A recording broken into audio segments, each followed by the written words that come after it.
of the things that's probably obviously on everybody's mind is Israel, devastation that they're going through. So we want to pray for them as well as the city commission. Okay? Father in heaven, we just want to thank you so much that you watch over us and take care of us in a beautiful city called Lake Helen. But tonight, Lord, our hearts are gathered for the people of Israel. We pray according to your scriptures. It says we pray for the peace of Israel, peace of Jerusalem, and also those that bless Israel will be blessed. And so we thank you for that. Lord, we just pray for wisdom in these halls tonight as we go through the regular proceeding and agenda.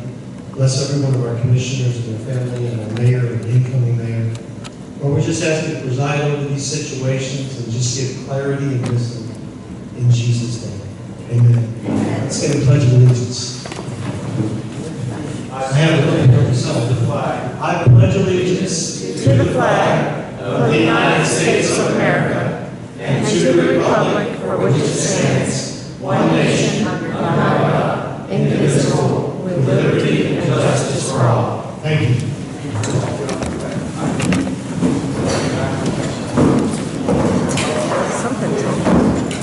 Thank you, Pastor Miles. Next, we have additions and deletions and modifications to the agenda. I have one request that we move 13C up to 7C, which is putting it into the consent agenda. It is an item that is really a housekeeping matter for engineering expenses. We need to be able to call upon engineering, and they need to have proper authorization from us to say that we can do that. So it's mostly a housekeeping matter. We're not actually spending any money at this time. Mr. City Administrator, do you want to say any more on that? I just, no, that's perfectly fine. I just want to make sure that everybody understands we have an amended agenda. And on the amended agenda, 13A is hire a new police officer. If you took your agenda off the website very early in the process, it will not be on there, so make sure everybody knows that. And finally, there is a request for Volusia County League of Cities, City of Lake Helen to sponsor, not sponsor, to host a meeting in January, so that will be added to the agenda for discussion.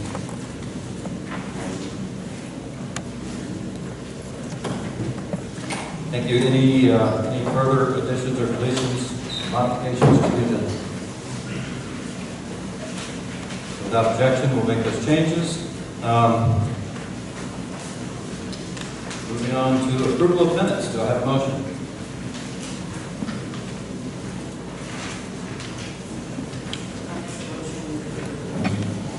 Second. A motion and a second to approve the minutes as presented. Are there any discussion? Yes. Just one question, I believe.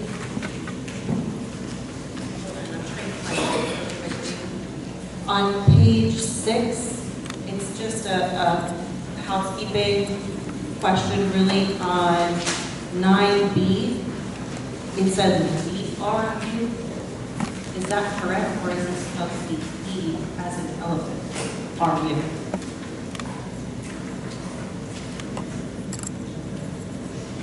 It's the very last, either way. You might have a different page number because I'm looking at I've got page 6. The very last line on page 6. Yes. It's here. That is all.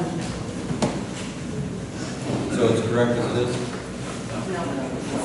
It should say ERU instead of ERU. Okay, thank you. Any other changes need to be made to the minutes as presented? Hearing none, I'll call the question. All in favor say aye. Aye. Any opposed say no. Motion carries unanimously.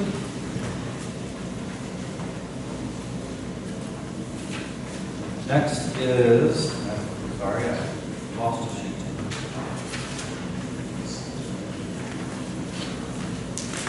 Presentation.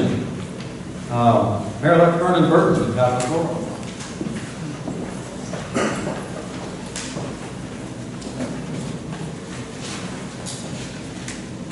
Good afternoon. Good afternoon. I just wanted to take this opportunity to thank the City Commission and our mayor for this transition. This is probably the smoothest transition that any mayor's ever had. To be elected on August, we will have until November to get the feet wet. I've often said when I run before that I'll be ready on day one. Well, this time I will be. So I just wanted to try to do things that if I were running forward, if I was on the dais, I would bring these up. I just want to, not to have a whole discussion about it, just to touch on these things that have been brought to my attention. When I was running for city commission, for mayor, I've had the opportunity to visit every single church in Lake County. Fellowship with them. It wasn't a drop by, it wasn't a drop in. I fellowship with them and I got to speak to every pastor.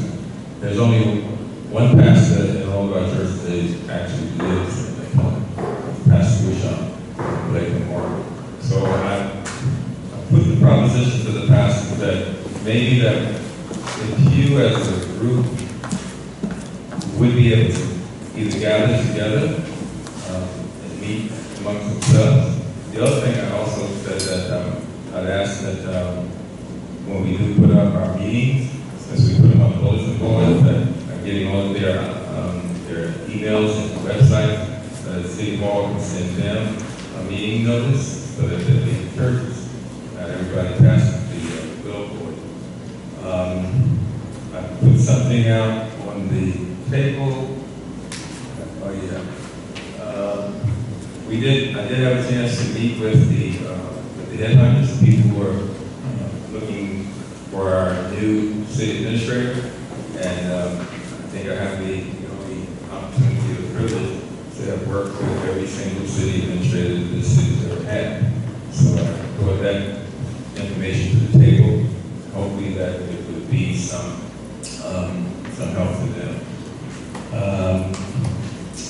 I know one of the things that was brought up in one of our meetings is that the code enforcement officer, we're hiring a police officer, thank goodness, but the idea of maybe having a code enforcement officer that would be working, maybe somebody retired, that can work part-time, 2-3 times a week, we don't need it every day, but we need somebody who has the legal security that can get in and out of the courts, because it's just more than writing tickets, because you do have to submit before the magistrates.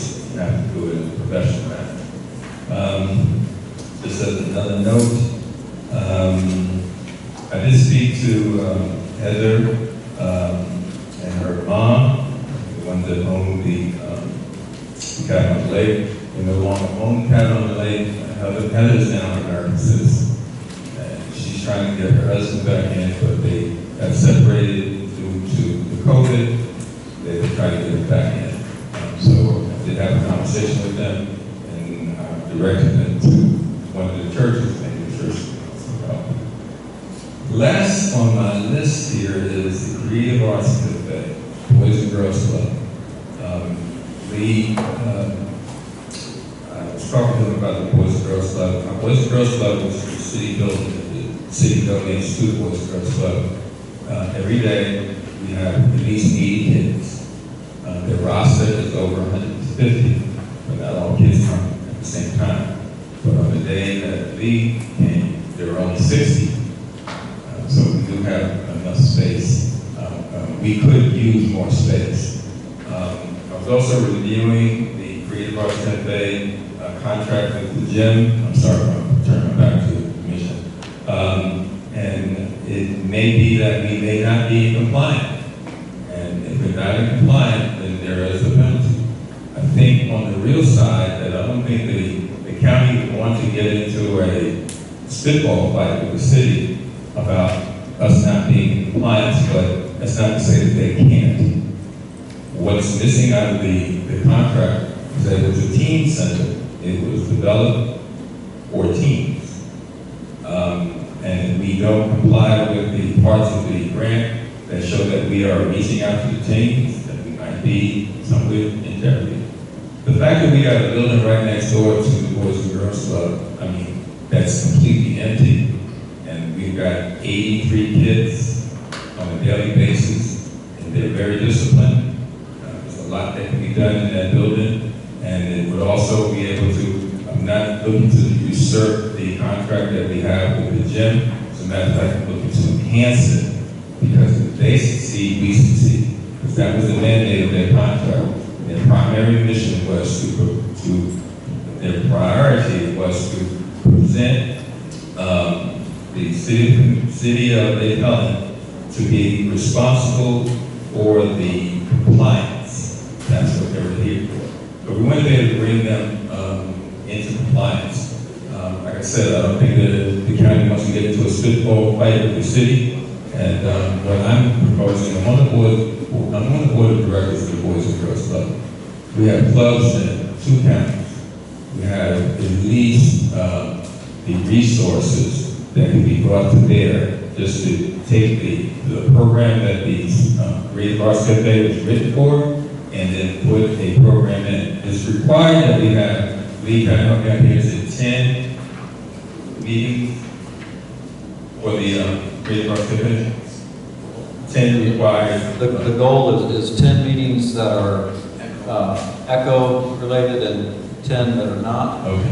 per month. And but that's a goal that we haven't really got a time frame for meeting. right. Well, if we only do it per month, what I'm proposing is, I looked at the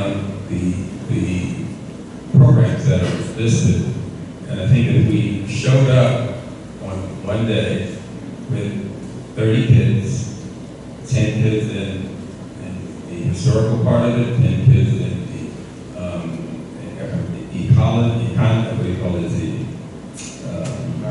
the environmental. So if we brought kids into the program in that one day, if we brought 10 kids in per program, if we only use 3 programs, then in one day it would be 3 of those meetings. If we did this every week for 4 weeks, we've got 3 times 4. So we've got 12. That would give us the opportunity to at least give the ECHO people. I'm going to meet with, I think there's a difference between staff and the board. Staff is probably following the board. I don't know how far up the chain goes, but if we can get with the staff and find out what is it that they need from us, what is it that we are lacking, and how we can fix it. My advantage is being the new kid on the block. As the new mayor, I can say, I think I can help and definitely tie in with the Boys and Girls Club. There's enough members on that board who can make enough phone calls that I think will make a difference. So I would like to be able to see that the Creative Arts Cafe is successful, and that we can my focus is on our kids. And just so that it's clear, regarding the kids, I can't say if they're in Lake Helen, but when the program was written, it was written to be a diverse program.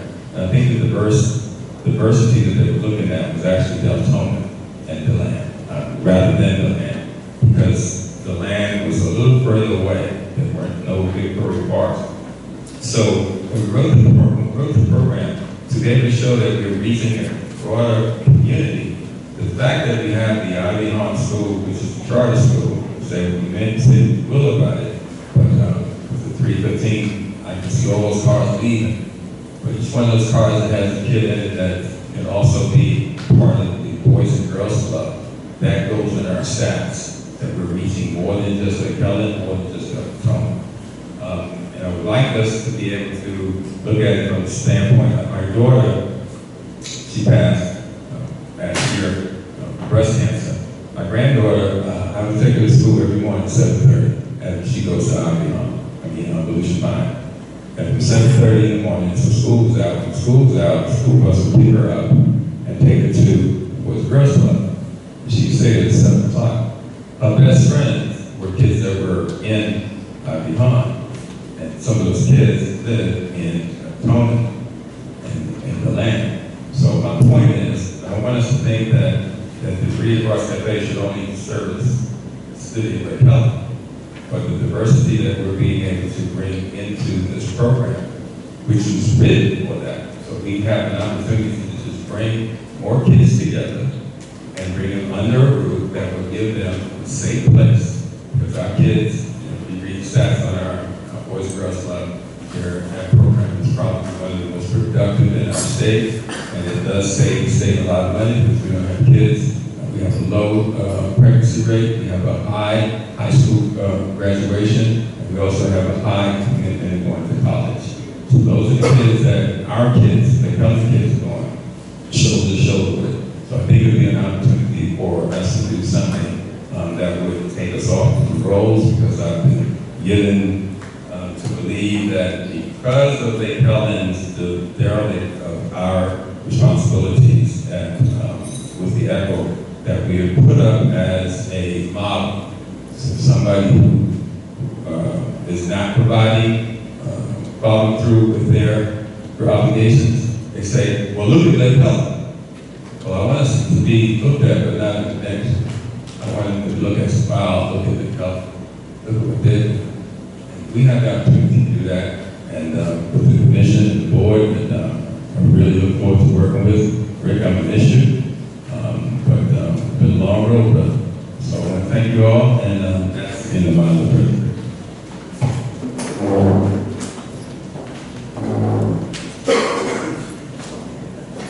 I have to take the show on the road. Principal Sure, would you join me in the podium?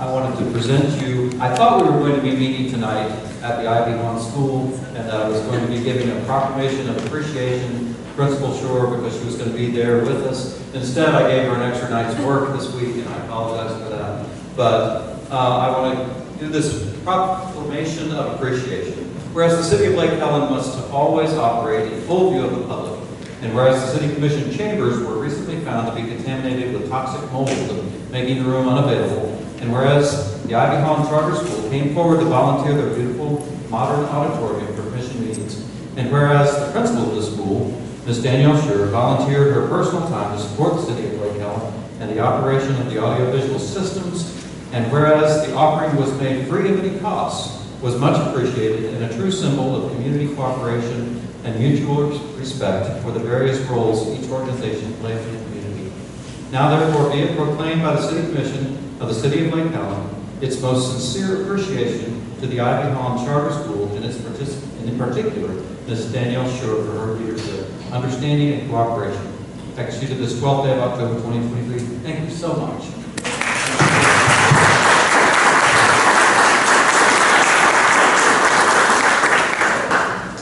You can't have this one. This is a draft. I will bring you one signed and suitable for framing or something to that effect. But thank you so much.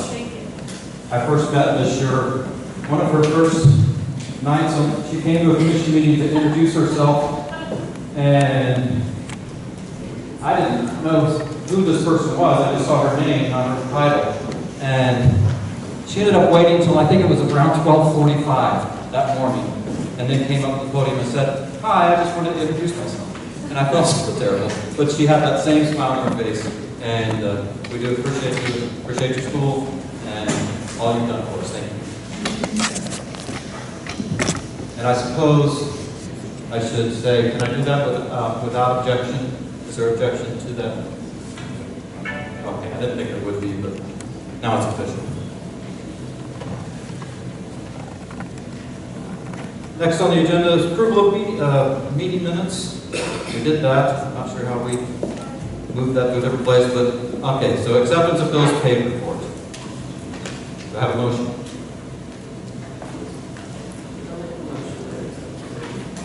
I'll second. I have a motion and a second to accept the bills paid report. Any discussion?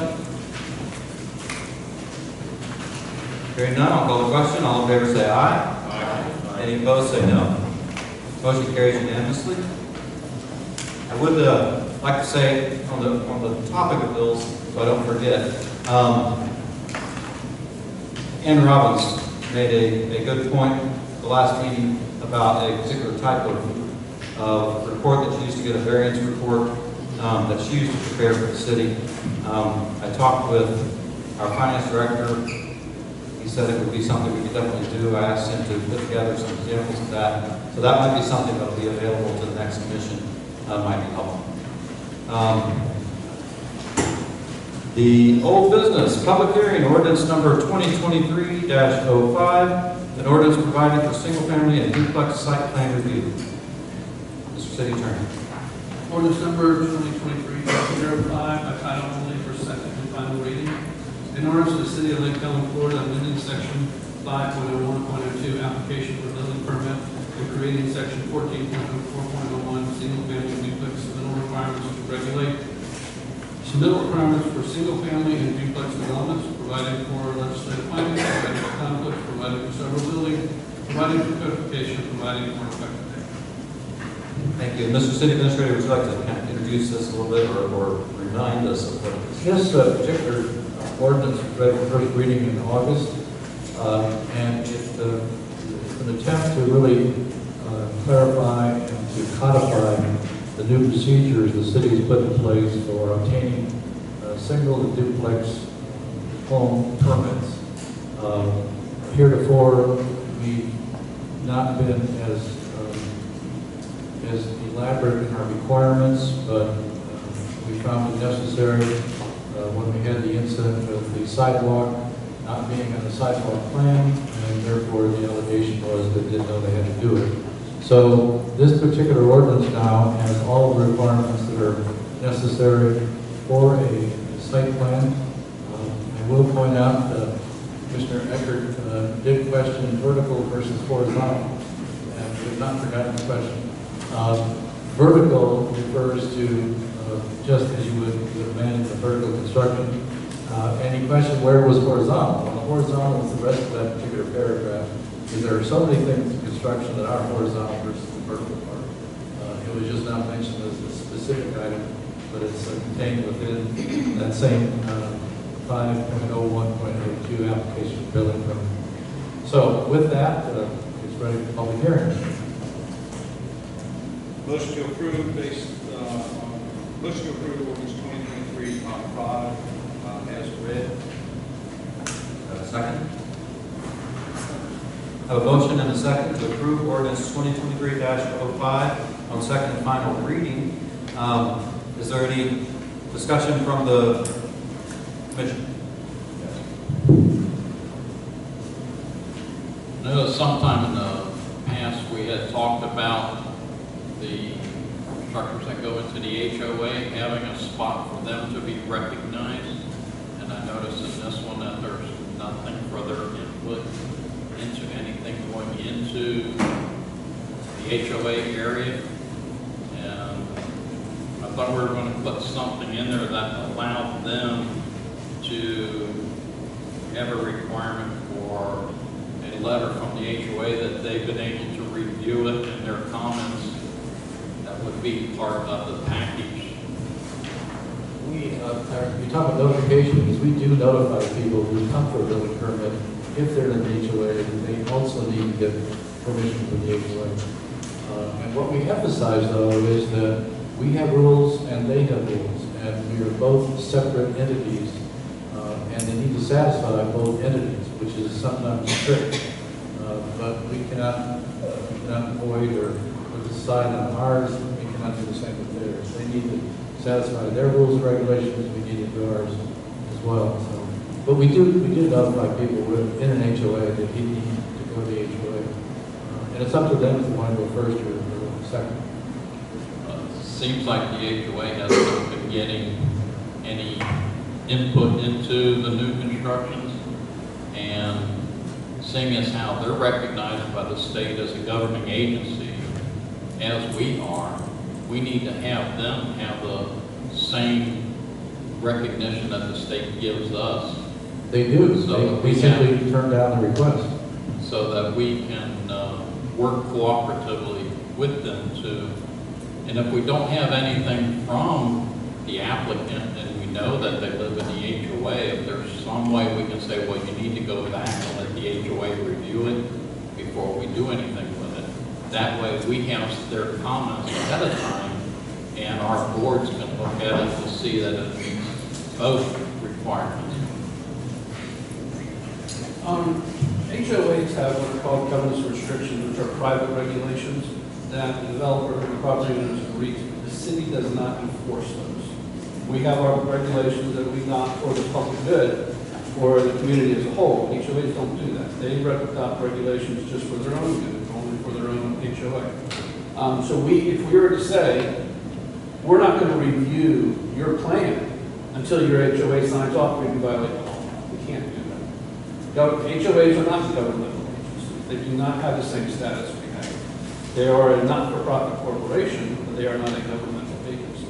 Two different things. So we tell them you still have to go to the HOA to get their approval, and that they can prevent you by litigation from going forward. But we do not enforce HOA covenants or restrictions because we have so many days.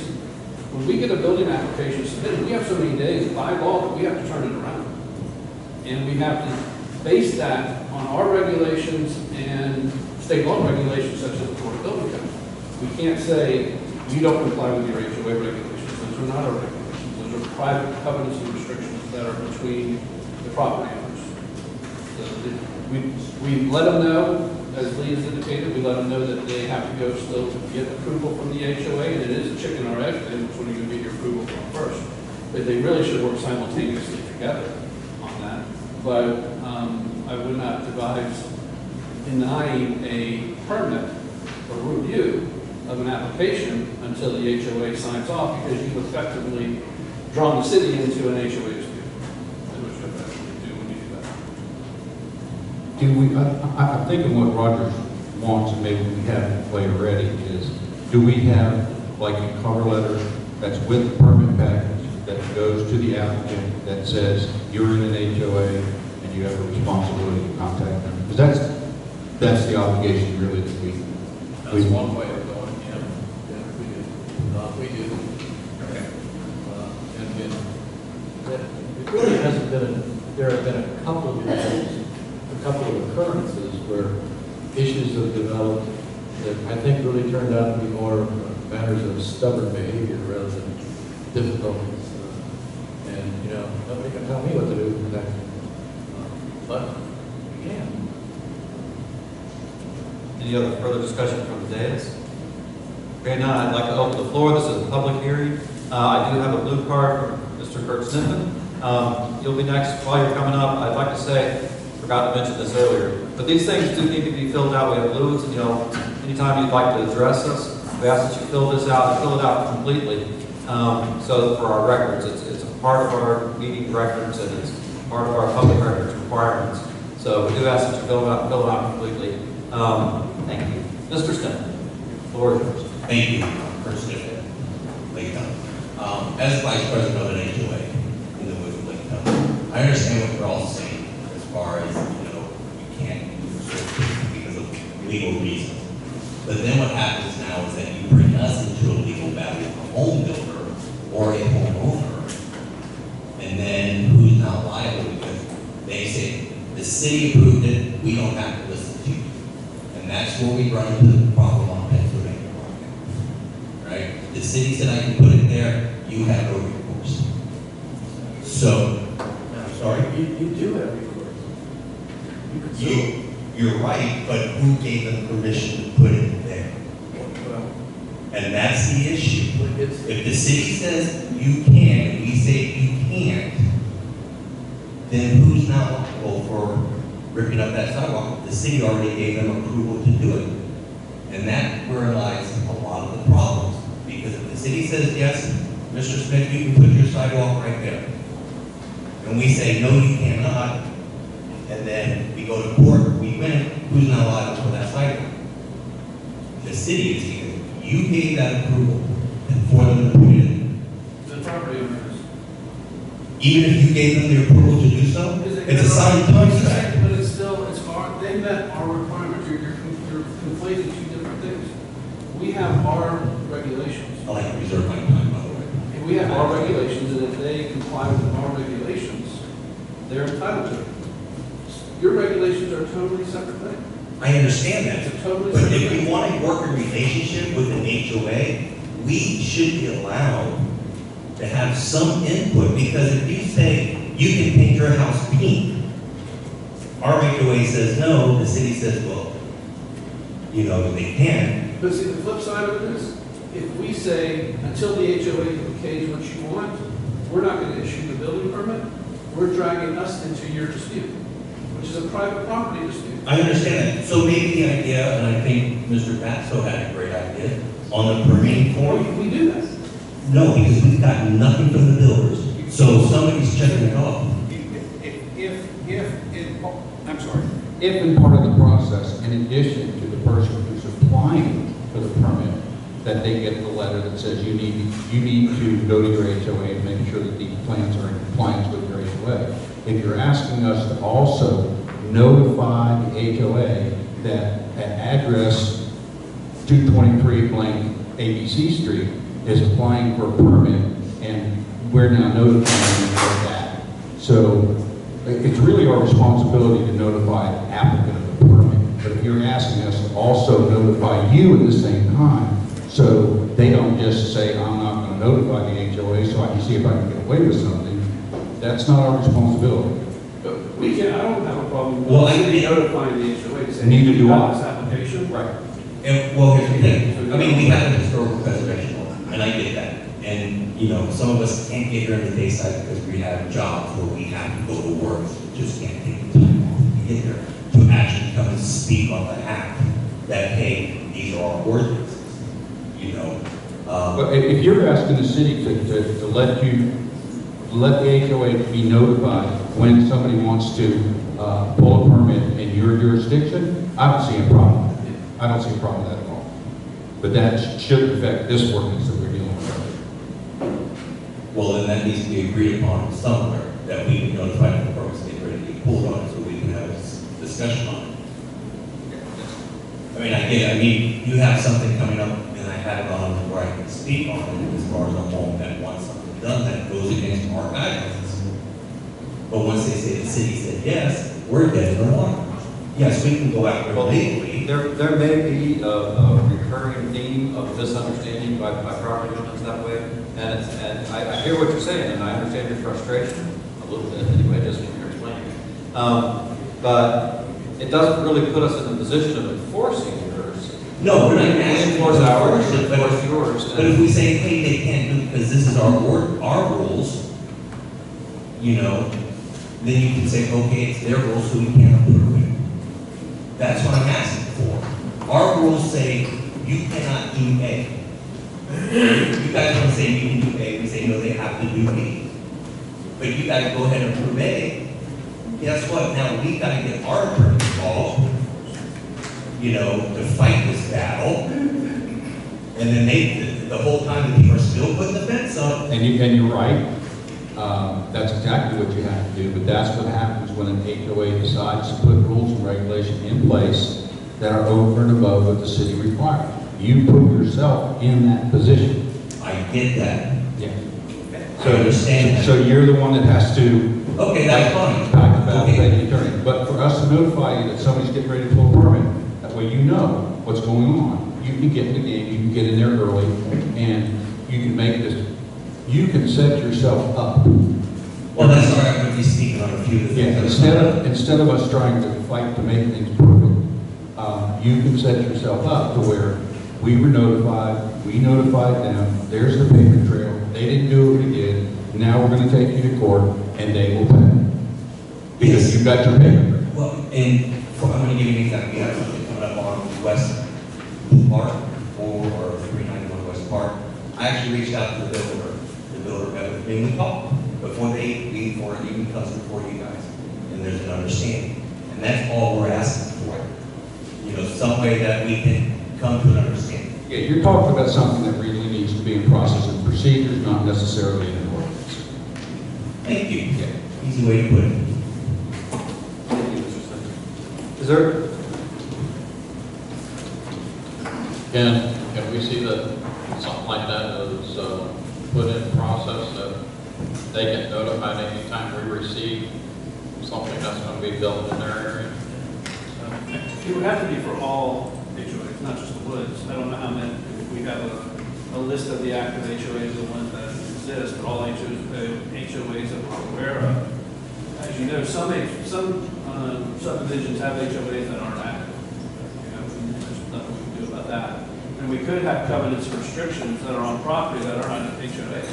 Somebody could subdivide a lot and just sell an adjacent lot over and put restrictive covenants on there. We don't know about that, but it's not an HOA, but that is still a private property restriction, no different really than an HOA restriction. So, but I think there's no problem in, as soon as we get an application, to have a policy in effect that we immediately notify the HOA, the application, the street address, and they make a copy of everything submitted. Give them just so they know ahead of time. That's not an issue. Thank you. Is there any further discussion or actually, let me ask one more time. Is there anybody in the public who would like to comment on ordinance 2023-05? Make it clear opportunity. Any further discussion from the dais? Hearing none, I'll call the question. All in favor of passing ordinance 2023-05 on second and final reading, say aye. Aye. Any opposed, say no. Motion carries unanimously. Thank you. We are still in public hearing for ordinance 2023-06. Ordinance number 2023-06 by title only for second and final reading. An ordinance of the City of Lake County, Florida, amending section 11.03.02, protection and use of right-of-way of the Lake County Code of Ordinances to allow driveways and driveway aprons in the city rights-of-ways and allow alternate driveway material with prior city approval, providing for legislative findings, providing for conflicts, providing for severability, providing for codification, providing for effective.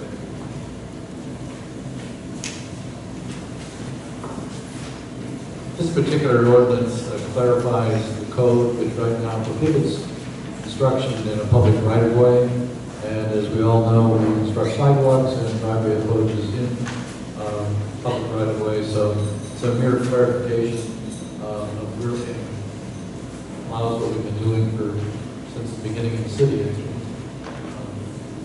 So it's a housekeeping matter, is what I'm trying to say. I'd like to open this with a request for a motion to pass. I'll make a motion to pass ordinance 2023-06 as read, and I'll just bring a statement on it. Well, I'll wait for a second.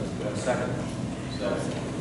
And my statement was going to be, almost every jurisdiction I've worked in, they have something called a road use permit, and that's exactly what this is. And it's standard operating procedure for just about everywhere. Any further discussion from the dais? Mr. Sniffen, you have a card here for 8B? Never mind? Okay. Is there anybody else who would like to address this ordinance? Hearing none, I'll call the question. All in favor of passing ordinance 2023-06 on second and final reading, say aye. Aye. Any opposed, say no. Motion carries. Thank you. Before we go to new business, I'm not sure, Derek, if you understood what I did there, but we have passed your I can't remember what it's called. What did we pass for the engineer? Work order. Work order, that's it. I forgot that phrase. We have passed your work order. Thank you for being here. I want to say a thank you. This is one of my last meetings. Say a thank you to Derek for his help. We've done a lot over these last 2 years with engineering, prepping for these master plans. He has done the vast majority of that work. He's been amazing to work with. He's taught me a whole lot over these last few years. Believe me, I had a lot to learn. So thank you very much. I really, genuinely mean that. I really appreciate it. You're welcome. Thanks. Happy. It's been a pleasure serving. I appreciate the contract for the upcoming year. The reason I was waiting is I heard A and B and not anything else, so I didn't realize that the consent agenda was done. So thank you for letting me know. You're welcome. Enjoy your evening. Have a pleasant evening.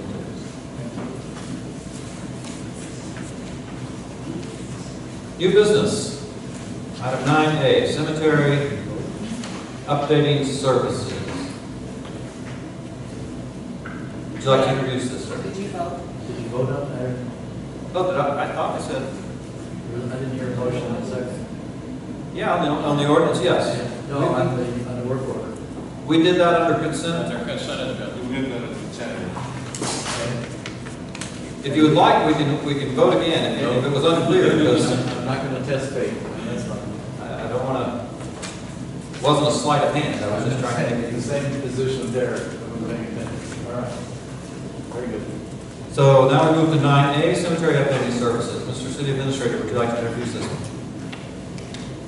This particular item is a service contract for a company out of Wisconsin, or Minnesota, excuse me, that I brought to the council's attention, commission's attention, perhaps 6 to 8 months ago.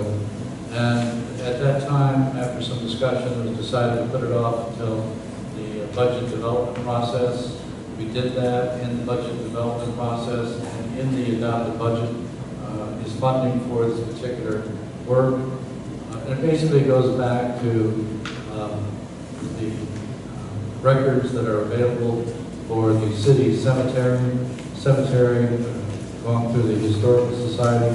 They estimate it's started back in 1800 and has gone forward from that particular time. The records, as you can imagine, from that time to this time have gone through a number of hands and a number of processes, and we really have to be very blunt. We have no confidence in where the bodies are buried. In a lot of cases, we do in some cases, but not all cases.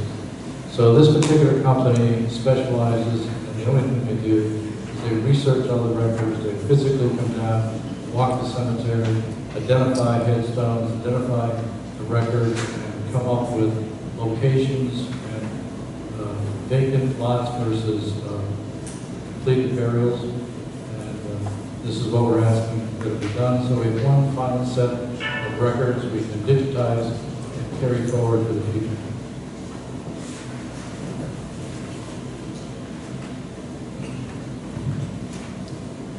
Introduced, do you have a recommended motion that we approve? I'm sorry. Sure, I can maybe talk about that.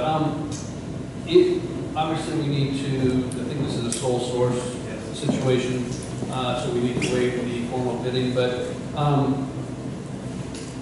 if you approve the concept, the pricing and everything, the contract, there's some things that need to be worked out, really, a true contract needs to be put together, a better contract. We also need to make sure that this is a legal entity we're contracting with. They're in Minnesota. I can't find the existence of that company, whether it's in Florida or Minnesota. So we want to confirm that, and I probably want to rewrite the contract. This is a simple one-page document, but there's some language in there that I would like to change. But as long as you agree to the pricing and the scope of work, I can then modify this agreement to fit that. But for instance, anytime you contract with a company that's out of state, you want to make sure Florida law applies. And if we have a dispute, venue's going to be here in Florida. Things like that need to be inserted into this one. So if your motion, if you support the idea, then I would recommend the motion say, one, that we are waiving formal bidding because it is a sole source, and second, we approve the pricing and scope of work subject to a contract approved by the city attorney and staff. Do I have a motion to proceed as recommended by the city attorney? I have a question before I read the motion. My question is, have we exhausted our search? I mean, why are we not putting it out for bid? We did attempt to put it out for bid, and we were trying to generate some interest. We looked at in a variety of ways. We Googled companies, cemetery specialists, et cetera, et cetera. Almost all of them came back engineering firms or software firms. They'd be happy to sell you the software, and that may be a good thing for phase 2, but right now we don't know who's buried where, and that's what we've got to do first. And engineering, the engineering was done in terms of surveying the exterior of the cemetery. Once we know who's buried where, we can then do a actual layout survey of the cemetery, and that'll coordinate with what this company does. So when we end up, we'll have a map that is surveyed with burial plots, with names, with vacancies, if that's appropriate. Everything will be the way it should be. Right now, we really don't. We're hesitant Well, Rick is next on the agenda. He'll tell you he's put poles through caskets. And, yeah, I have no doubt that we need to get an outside service to do it. Have we reached out to any of the other local funeral homes and communicated with them that they knew of a service that was out there? I mean, No, we didn't. We did research the state law as to what municipal responsibilities were for cemeteries operated by local government. And we're basically exempt from any state laws. There are a tremendous amount of laws dealing with abandoned cemeteries that cities or counties can take over, or private cemeteries and how to regulate them. But nothing. I just might suggest that Langford Funeral Homes and the land has been there for a long time and still owned by the same family. I'm sure Cheryl has a plethora of information that she may be able to give some insight on that. And because I'm always leery of taking a price for something we only have one source. I know. And I'd like to just waive it, but I just feel like if we have a source that close, you tell Cheryl.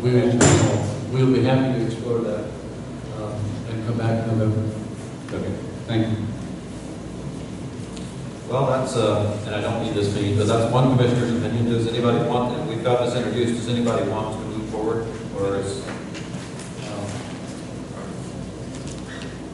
I'd rather hold off on that, doing a motion on it until they get a chance to work out all the problems with the contract and everything that Scott was talking about.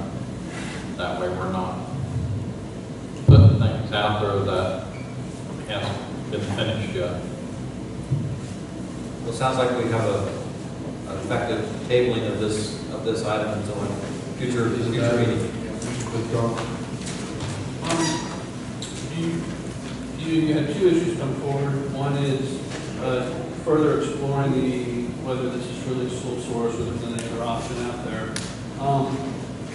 My suggestion would be that be explored first, and then I don't know if you want to bring it back to y'all to approve it as a sole source before I do work. But what Roger was saying is he would like for me to address the contractual issues before it comes back to you, which means staff would have to be satisfied that they've explored, talked to various funeral homes, and came to the conclusion that this is a sole source, and then staff to direct me to go ahead and work out a contract and bring it back to you in November for final approval. Is that what you would like, the second option? I think it needs to be a two-step process.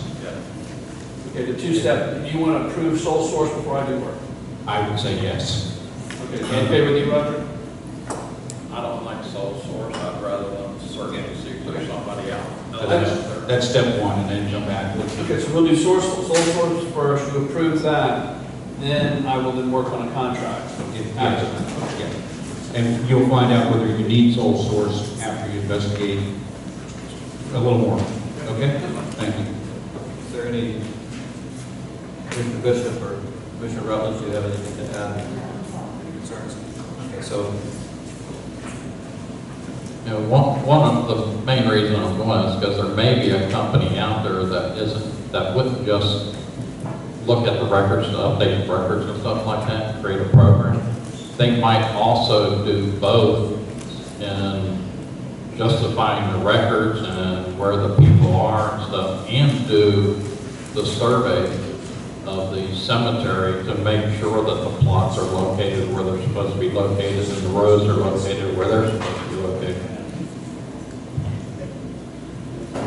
feel like you have clear guidance? I do. Good. Mayor, can I say something about that? Yes, you may. Actually, go on up. I'll introduce you as well. Yeah. On the next item as well, but go right ahead. I agree with that. I know we have to get it done, but right now we need to get the cemetery new park survey. We cannot find even plots for people when they come in there. I don't want to sell a plot. I don't want to go out there and locate one because we can't. And I have 3 plots right now. People are wondering, I can't tell them that they're available and where they're at, because when you look even the new section, it goes like this down here because they've been put in. We really need to get a survey of the new section and have them plot who's where they're at, and also mark with markers and sections for us. We can go out and actually, okay, here's section A, row C, now we can go in here and we can give you a plot there. So that needs to be done regardless of what you do right now. We've got to have some kind of guidance where you've got to put, we're not selling plots, we get this right. It's just impossible. And there's also 2 or 3 DEP well sites in the cemetery. There's 2 DEP test wells in there already. That you can't sell those plots because of the We don't know how test. far away we've got to be away from them either, too, so I mean, I don't know any of that. Yes, you're talking about just a physical survey of the property. Yes, sir, and marking the new section with the markers that go in the ground. This is section A, row C. We can walk in there and go, there's 6 plots right here. Okay, we can put you right there, it's done. Okay, so. We can't do that right now. Yes. At all. But there's 2 things that could be surveyed. There's the physical lot lines. Yes. And then there's the, where there are available plots and where there are plots. Yeah, because we don't even know where the roads are in there right now. So if you go from the road, you're like, what's the road really Sure. in there going over? It's just a mess. Okay. We need to do something about that even before this even. Yeah. Well, even just a physical survey of it probably Yes. should go out a bit. I don't know, maybe this needs to be on multiple. That should be good. Yeah. That's probably what it is. That probably needs to happen first while you're looking for a company that will come in and do the next step. Well, with your permission, we'll go out to bid for a survey, an internal survey. We already have the assessments and bounds on the area. Okay. The cemetery. Okay. Thank you. So you're saying that we sell lots, so there's no question we own the survey? So does the structure, we own it? Yeah, we had to take it over years ago. Once the private was the closest municipality, they give it to you. Okay. So it's ours. All right. I mean, unfortunately, it's ours. Can't give it back. No, you can't give it back. Thank you all. Next is item 9B, purchase of public works capital equipment. How are you, sir? I was just asking you, I gave you some backup in my monthly report also that I've given the league. We had wrote the up part of there. We auctioned off the backup because it was old and not working properly and all that. And the tractor we have now is 2000 and it's completely wore out. We can't pick up anything on the road. We have to wait to call Big Dog or some other company come out. We have a limb down the road and everything there. I don't want a tractor again. We don't really need that. We have a skid steer with attachments. Getting the, what we call a wheel loader will allow us to go out in the middle of the night when it's raining or whatever. If the tree limb goes down, pick it up and move it. We'll be able to hook the bucket up to it, go take dirt somewhere, and do, it's a multi-use thing we can use that one for. We don't bush hog anymore. If we do, we have an attachment we can put on the skid steer and purchase and do that, but we really don't do that. So that's not a use of the tractor there anymore. We don't really grade with it. We use the skid steer and grade the millings and do that and roll them. But the wheel loader would be a best scenario of what we need for multi-purpose. We also load our trucks right now. You can't even get a half a scoop of dirt in the John Deere and put it in the back of our small dump truck. It doesn't, it's just weak and wore out. And I guess the UTVs are on there also. We have 3 John Deere gators. One of them is blown up and they're old. The other 2 are barely running. We utilize them every day when we're out there picking up garbage and stuff. We don't have doors to get in and out of. They use for weed eaters on the back. We do multiple uses during festivities and stuff. Some of the commissioners have used our gators in the past, things like that. So we're going to auction off all that stuff coming up and replace 3 with 2 is all we really need.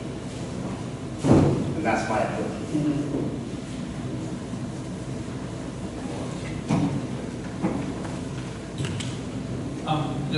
I believe this we're piggybacking? Yes. Yeah, we're piggybacking a contract, so if you're going to approve this, just approve the piggybacking of the contract. Do they have a contract reference? It's Sourcewell, yeah, it should be, I don't know if they have it, but we have it all. It should be in that package, I believe, right there. They should have it. Yeah, it should be on there, Sourcewell, yes. Okay, so you want to make a motion to approve this, that approve the piggybacking of the Sourcewell contract for the acquisition of these items.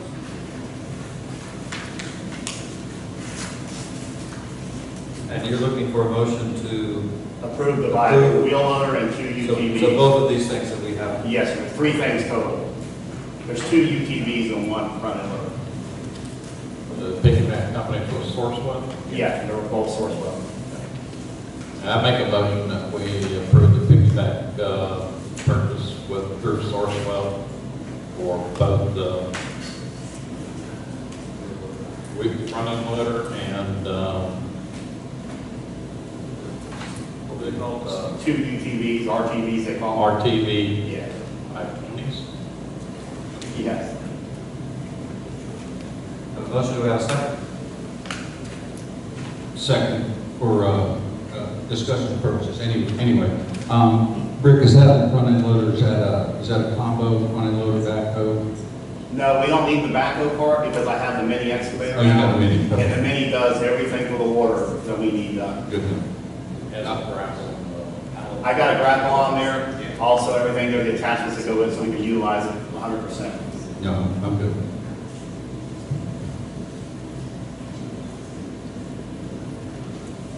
I have a motion and a second. Is there any further discussion from the commission? Hearing none, call the question. All in favor, say aye. Aye. Any opposed, say no. Motion carries unanimously with a roll. I just wanted to say, I'm pretty sure I remember these are already budgeted items, correct? They were not budgeted because I wasn't here during the budget, but Lee will attest that Yeah, he got that part. there's funds available in the old budget we just came out of, not identified specifically for this, but excess funds. And when we close out the books, those funds we put into reserves, so technically be coming out of future reserves. But it is available from last year's budget. Okay. Mayor, before Rick leaves, Absolutely. I'm still in a quandary about selling burial plots. We don't sell that many of them, but when people do come in, it's a very emotional time for them, and they usually have a very short window, days, and we need it 2 days from now. So I guess I'm asking, just for your understanding, if we need to sell one, we'll try to locate one in a place that we are very confident doesn't have one, but it may not be next to the family plot or something like that. I just don't know what else to do with it. I don't think that. I can't honestly find one out there. We've got 3 right now, and I don't know where to put them. Even measuring off other things, you just don't know if it's going to be right. I mean, we can put them there, but they may be shifted here, there, and I just don't have any confidence at all in it. What about the new sections that are quite a ways away? That's the new section's even harder. The old section's one thing, most people are right next to each other, you have that, and some of them are already pre-bought, and they've got the headstone there. Okay, Not a problem. I understand what you're saying. The new section isn't laid out Open in land. a survey fashion. Yes, it's open So land. It's just open land. It's a baseball field. Yes, absolutely. Madam Mayor, in my work with trying to locate the veterans and first responders grave sites in the cemetery, I have found that comparing the 3 or 4 different maps that I was given, that the city has added grave plots into what used to be designated as a road right-of-way, so that there's a 1-lane road with a grave site 1 foot off the road instead of having an area moving further. So it needs to be surveyed to find out where Yes, it everything's does. at. Yes, it does. And then we put a couple on the outside of the fence. Yeah, years ago, we put some on the outside of the fence, and we had to go back and move the fence. You also have one of them that was put in wrong because of the wrong side. Now they're actually in a walkway. It's just, it's a nightmare when you go out there trying to find something for somebody, especially like Lee said, it's a bad time for everybody, and then you're out there and you're trying to find something for them and make it right, and you don't know if you have it right. Rick, when they do the survey, in addition to the perimeter lines, you need every single lot in it surveyed? Just the sections. The section lines? Okay, Section and lines, then you yes. can pull off. Monuments put right there on them. You Gotcha. see in some of the cemeteries, then we know Yeah. section A, row C, here you go, Right. not a problem. Not a problem at all.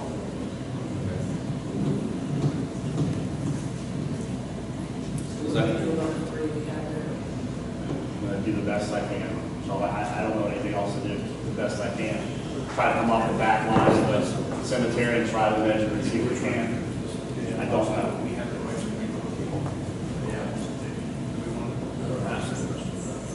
I was asking the administrator, because we're doing the best we can, should we have the people who buy these things agree that once we do this survey and get a clear delineation, that we have the right to relocate if necessary? We put them, I don't know if we want to, I'm sure we don't want to do that, but. That's kind of tough to ask somebody. I know it is, but I mean, what are we going to do if somebody's not?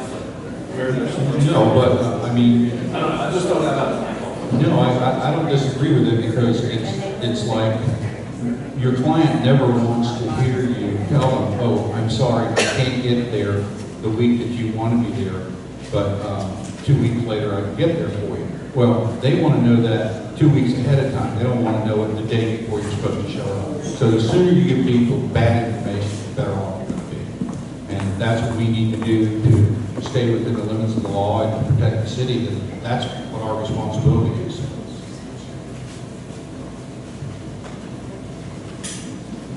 And an example of that is one that I just paid for. I think it's all four of them in site 141. It's on the edge of the road, and I might have to vacate that because it would be in the parking area. So, well, what I found out in the mapping was the area where my in-laws bought their plot at is actually was in Potter's Field. Potter's Field was divided out to sell lots in that area. And I bought the 4 additional ones just west of theirs, which puts me on the edge of the road that I might have to vacate when they do the survey to find out exactly where the road's at. Roads in Florida stands into migrate. Mr. Russell? Just real quick, so one of the plots of the 3 that were, I think, just purchased, I don't know if people are aware, but he was just underneath hospice. Oh, sorry, yeah. I put it here too. I said, so the 3 of the plots that were just bought, that are in question right now, I don't know if people are aware, but the one plot is for an adult who pretty much just put on hospice. There's pretty much nothing they can do. They told him to basically medicate at this point. So that's going to rise pretty quickly.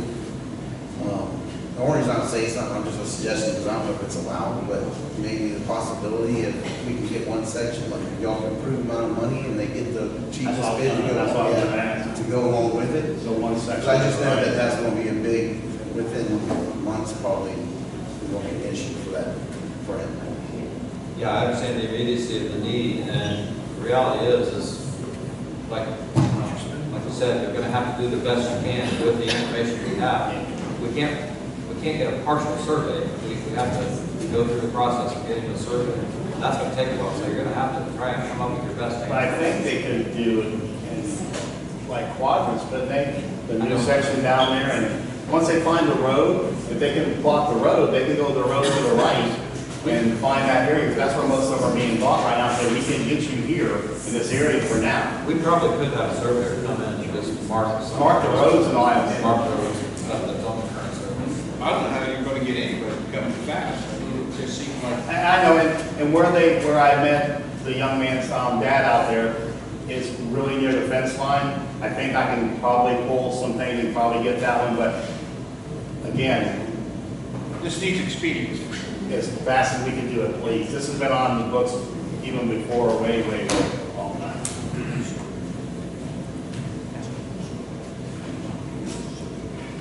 Do you have a surveyor that you've been using? I know Lake County uses Blackwell, I think Blackwell, and they're the most, they know Lake County more than better than anybody else. They've been around the longest there on that part, as far as Lake County goes. I don't know who my neighbor worked with. Yeah, I don't know, but Blackwell is local, and they've done most all the survey in Lake County for all the years I know. Well, if it would help any, I've got everything plotted from the east side of the cemetery, the old section, to the flagpole. If that would help. Anything will help.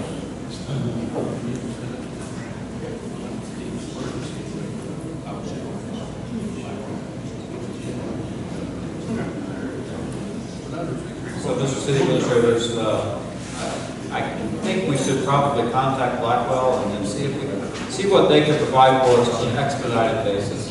What, our purchasing procedures provide for, you know, 5 to 25,000, you get 3 written quotes, and the administrator can spend up to 10,000. So we need 3 quotes, and he can spend up to $10,000 per our purchasing policy with a survey for the limited area we're talking about.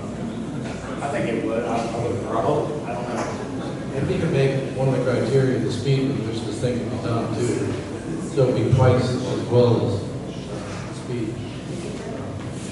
Does that have to go out to public bid for 30 days or anything? No.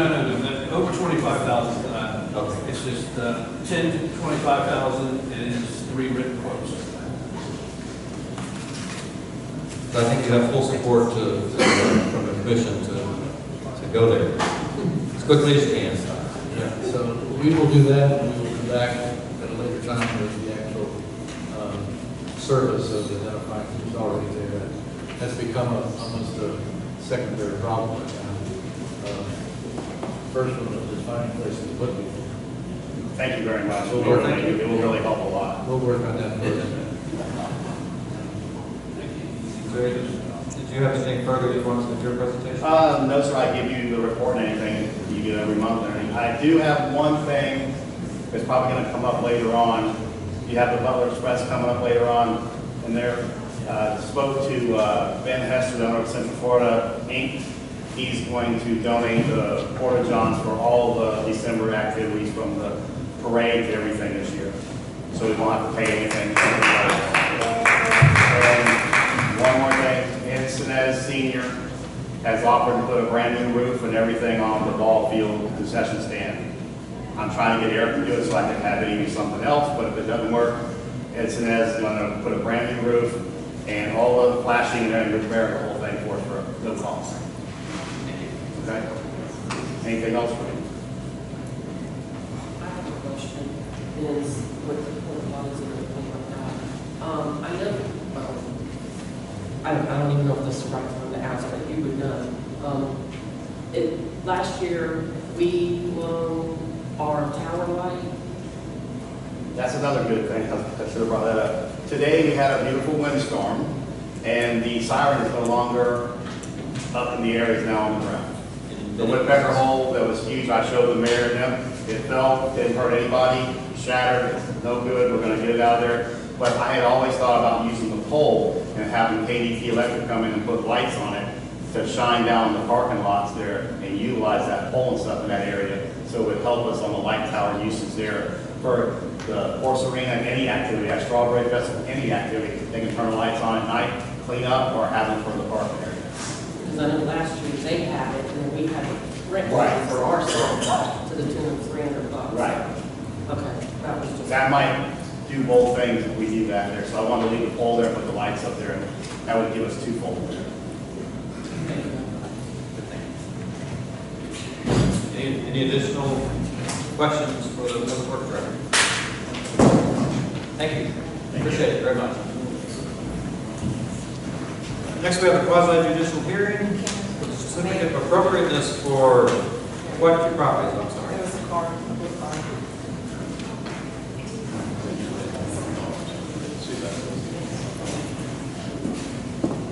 Okay, Ms. Raskin, you have the floor. Kelly Braska, 616 John.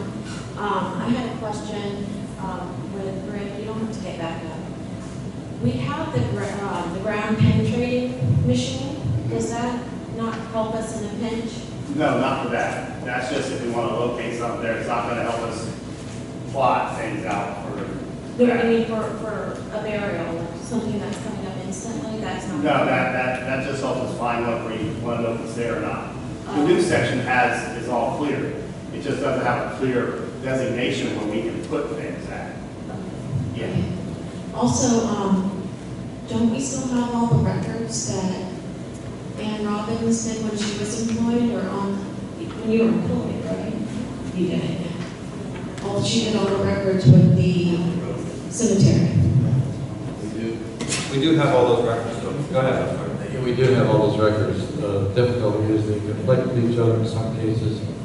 Some cases you can't even read them. They're just obliterated. And that's what what Rick wants to do now is to have the surveyor come in, identify a new area, and actually plot out cemetery plots there that we can put people, as we then can come back and actually figure out who's where in the old section. But that the old section issues really become secondary, as I said earlier, simply because we don't have any place to put the people now. That's the problem. Are any of those We don't eligible to help out? We don't have the certainty of knowing this particular plot is empty, this particular plot is not empty, this particular plot may have been purchased by somebody, is owned by somebody, we don't know that. So it is just, it's a mess, that's the only way I can tell you. It's a shame. Hopefully this will implement a better procedure. Hopefully the whole process will end up in a very good spot for everybody. Thank you. Oh, no. Thank you, Mr. Grassley. We have now moved to the quasi-judicial hearing for the certificate of appropriateness for items A through J. Do I have, would any commissioners like to, thank you. Do any commissioners have any ex parte communications they need to disclose? Yes. I have received communication via email on item I-281 North Summit Avenue. I don't know, do I need to list the topics that were discussed or? The substance of it, just the general substance of the conversation. Okay, it was in reference to concerns of stormwater being retained on the property, green space, landscaping plan and irrigation, sidewalks, driveways, setback to parking, elevation versus the crest of the road, stormwater and trees. And that's all in the email, I believe. Staff was also copied on, but I can forward to help out. I also have ex parte on item D, E, and F from the HOA. They have concerns. I'd also like to have those re-pulled and done separate from the rest of them. Any other ex parte on this side of the case? There's no ex parte, but I would just go ahead and just say, let's pull D, E, and F and I. Take care of the other ones. I'd like to make that form of motion. It is a motion. Go ahead, a motion and a second to approve items A, B, C, G, H, and J, and not include items D, E, and F, and I. I do want to speak on B, so I don't know if that needs to be. I'm sorry, on which letter? The B as in boy. B as in boy. Would you like to include that?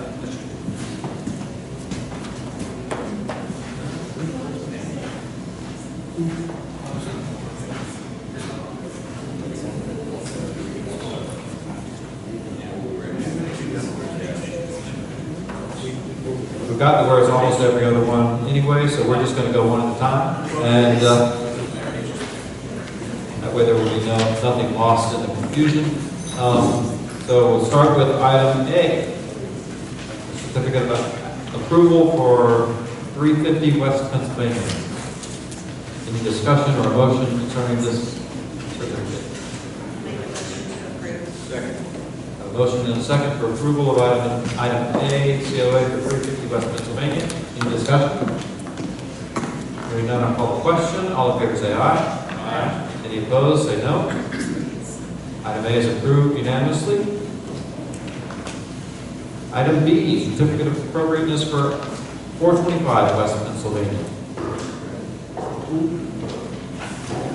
Make a motion to approve. Have a motion to approve. Second. And a second. I do know that we have some discussion. So Mr. Smith, the floor is yours.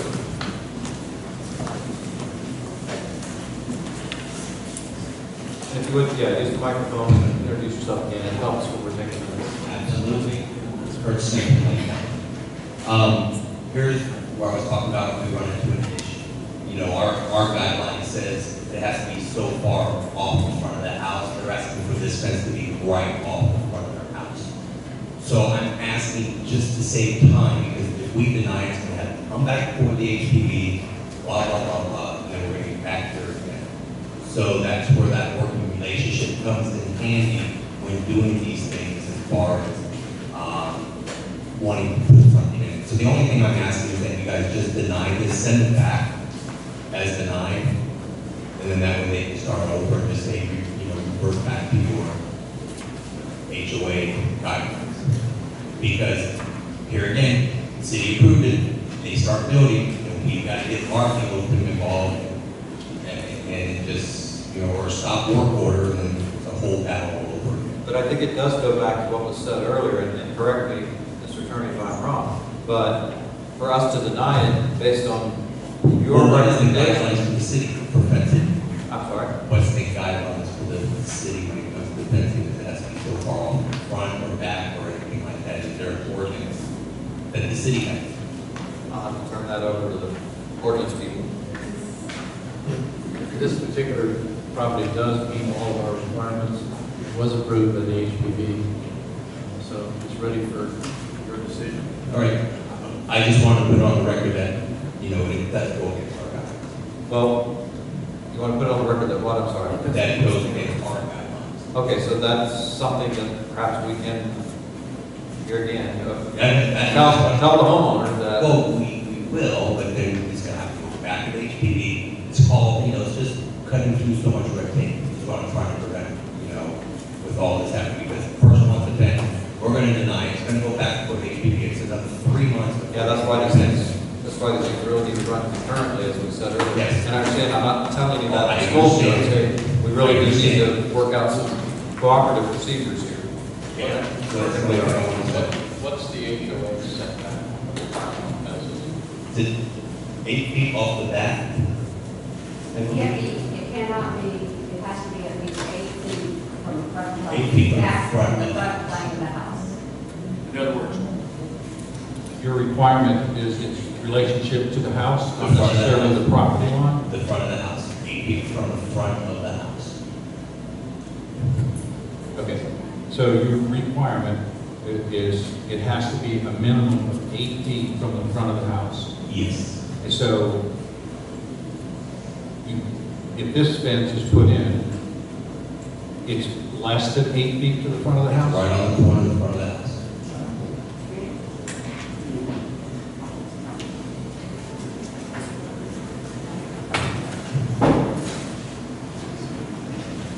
So, like I said, I just want to voice our opinion, or my opinion on it, because this is where that working relationship is. Mr. Morales, would you like to address this a little bit? This would be the appropriate time. And introduce yourself again for the minutes. Bobby Morales, historic design consultant for the city. The porch would be considered legally the front of the house. Because The that's front what plane of the house. that is, It's the front plane of the house of our board, which is our guideline. yeah, I finish. Yes. If you could let him finish. Okay. Thank you. Yeah, so the front porch, which has a foundation, including, if you look at the photos down page 31, you can see it. I believe the fence that's being proposed is going to be behind that porch. And if you took that dimension from the little gable, where the setback would be, and you went back, it probably would exceed the I'm sorry, what was the last thing you said? that if you took the dimension of that front entrance, the small little gate, as you go up the steps of the porch, and you would go back to where the proposed fences were exceeding that they are set. This one. So you believe there's that 8 foot in their ordinance, or their rule, or whatever it's called, is being met by this? Unless their ordinance excludes the porch, which is a structure, and still has to meet setbacks, as I said. I'll introduce you in just a second. I just want to I understand, I'm not sending you away, please stay here. And you said that concluded basically what you were going to say on that? Yes, sir. Okay, I just wanted to make sure Mr. Morales was finished. Thank you. Yeah. I just wanted to clarify, because he wasn't sure. Okay, could you grab the mic and introduce yourself and all that? Debbie Rich, Free State, West Michigan. I'm on the board with the Lake Hopkins. I understand that this is an issue and you all cannot deny a permit and you can't approve, not approve because it fits into what your guidelines are and what your ordinances are. But I agree, Mayor, that we need to have some type of a working relationship and procedure between the city and the woods to not only prevent us from having this frustration, but the homeowners. I can't imagine what they're going through. I mean, they are given these guidelines when they buy a lot, so they know what they are before they even go to the city. But that doesn't seem to be solving the problem. In regard to what we were just talking about, fencing shall not extend beyond 8 feet before the front wall plane of the residence, excluding the garage area on an L-shaped residence into the front yard. So that is exactly what the guideline is, which I don't know, my interpretation is that would not include front porch. But read that again, in other words, is it 8 feet, it can't be more or can't be less than the 8 feet? it's got to be back 8 feet from the front wall plane. Okay, so, Okay. yes, so if they put it flush with the front corner of the house, that would be out of code. Right, it would be 8 feet. It had to be 8 feet back.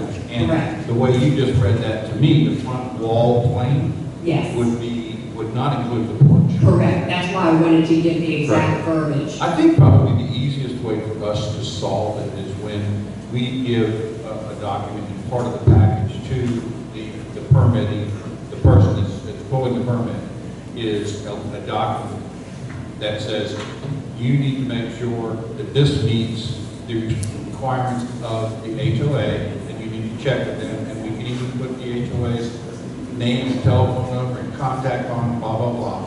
And if you don't, it may expose you to lawsuits. Because then, I don't know how we do our job, but cooperate and be as strong as we possibly can with the verbiage to help you get your job. Right, right.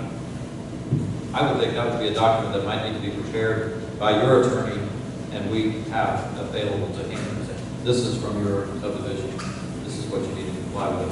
And you would hand that out at what point, when they come in? When they come in and apply, they get our. To get their packet to actually. We wouldn't be giving out your entire covenants and restrictions. We would simply be giving a cover letter basically that would say, we're glad you're here, but you also have to be at your.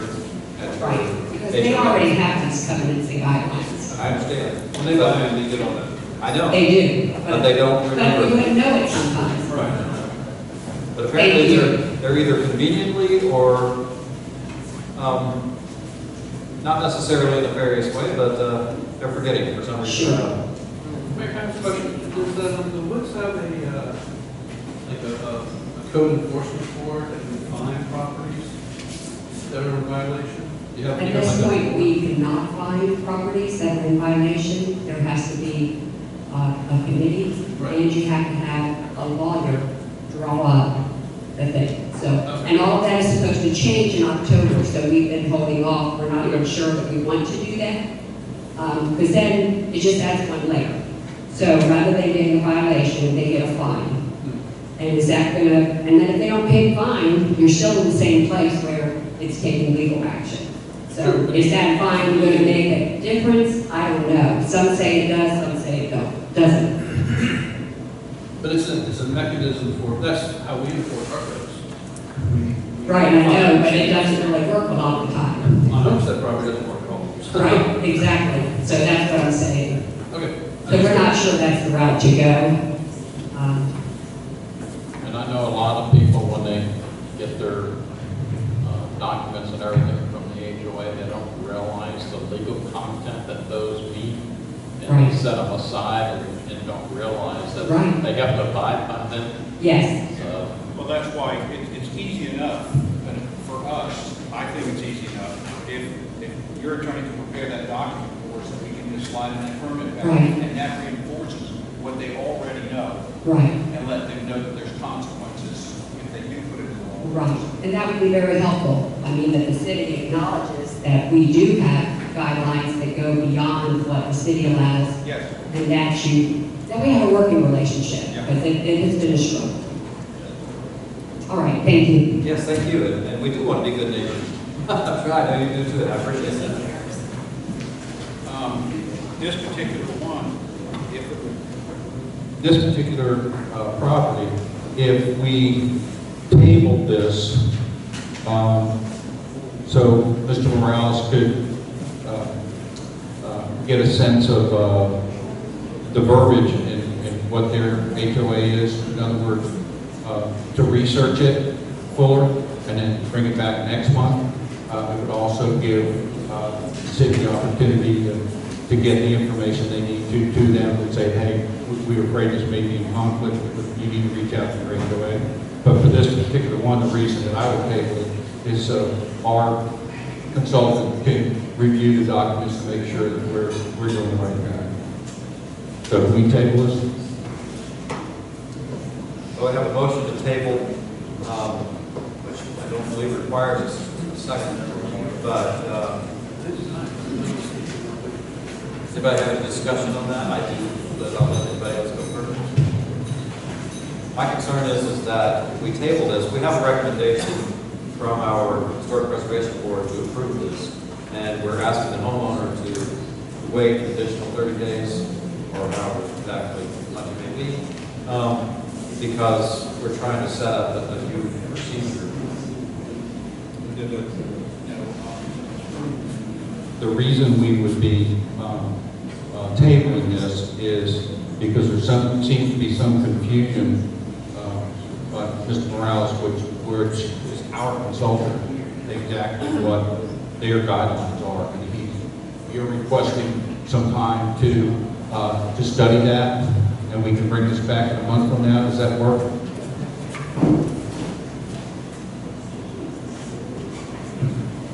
I'd be happy to do that. I can, if the homeowner allows me, I can go and even measure that porch. I will say it is unusual for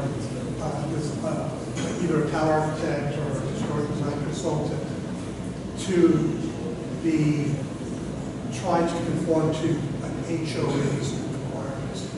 They're hired to understand the LDC and the pattern book, and to then enforce that and or to reasonably compromise with the applicant. I'm just referring to just whether this 8-foot point starts at the front of the porch, the front gable part that sticks out, the extra little gable, front line of the front wall of the house, and if we don't know the answer to that, then we just indiscriminately put it wherever we want. Mr. Commissioner, if I may, when I heard the ordinance, or not the ordinance, the regulations read in the HOA, it did not exclude specifically front porches. It excluded other things like garages or something like that, but it did not exclude front porches. So it does merit research, is what I'm getting at. You guys are paying the bill, I'd be happy. Well, to me, I don't think asking Mr. Morales to enforce the HOA's regulations or even research them is necessary. The board has told us that this application conforms with our ordinances. And I understand what you're saying, and I understand the spirit with which you're saying it, I really do. We're trying not to step on toes, and we're trying to make this work right now. But that, to me, is where we are. But we do have a motion to table. Is there discussion? Yeah, I'm in favor of the table thing, and I was ready to vote yes for it, the table. Mainly because this is opening up a conflict between us and the HOA when we cannot positively identify what is considered the front of a house. I would rather find out from some legal entity if Scott could take and figure that out. if there's a legal description on what is the front plane of a house. We know what it is, but our LDRs are written separately from theirs. Theirs doesn't recognize the front porch, ours does, we measure from that, and so it's legal. But the difficulty is we have two criteria that need to be researched to say that. But I haven't talked to that many applicants for building permits because they have to get really pretty upset before they get to my level. But I always inform them that we are two separate entities that have equal authority with respect to their property, and it's up to the property owner to satisfy both of us. And we're not saying how to meet their rules and regulations, and we would not expect them to say how to meet ours. But it is a difficulty when you have two groups, and then of course you just know from common life that if you say the city group, it's some sort of authority much higher than HOA. But in this case, it's not. It's equal to, and people don't appreciate the fact that there is another group that they need to satisfy. Yeah, there's concurrent. And maybe I'm looking at this too simplistically, but our code says one thing, and what Mr. Morales has to look at is one thing. What Ms. Ritchie read from is the HOA's rules, but they don't, whether or not it's from the front of the house or the front of the porch is not for us to decide. So either way, it has no bearing on the decision that was made, or the recommendation rather, I apologize, from the HOA.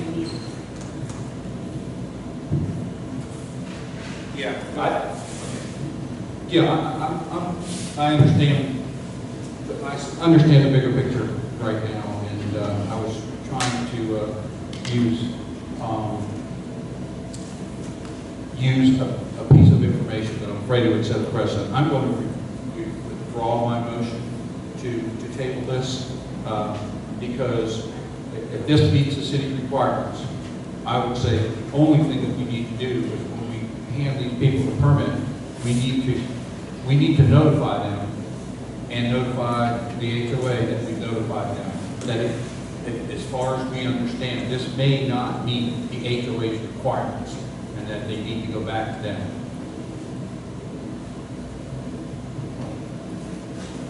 So we are back to the original motion to approve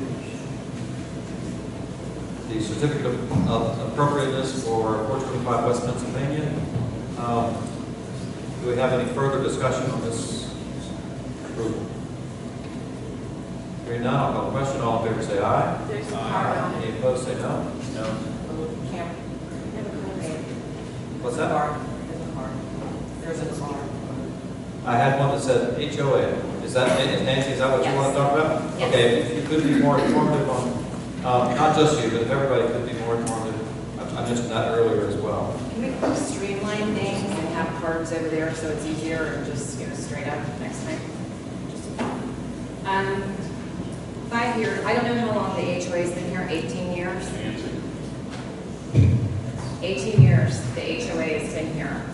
5 years ago, I stood up in the chambers and talked about how the HOA ordinances were not being honored, they were ignored, and things were going through the city and being built. We have so many new homes in the last 2 years that don't even fit what we had in our criteria. And those of us that were here longer than 2 years ago bought our homes with these ordinances that have been totally ignored. So I find it just insane that we're having this conversation now and not years ago. Why is it the people we're talking about, why weren't they notified and why aren't they here? I understand. Oh, whoa! No, it's a rat.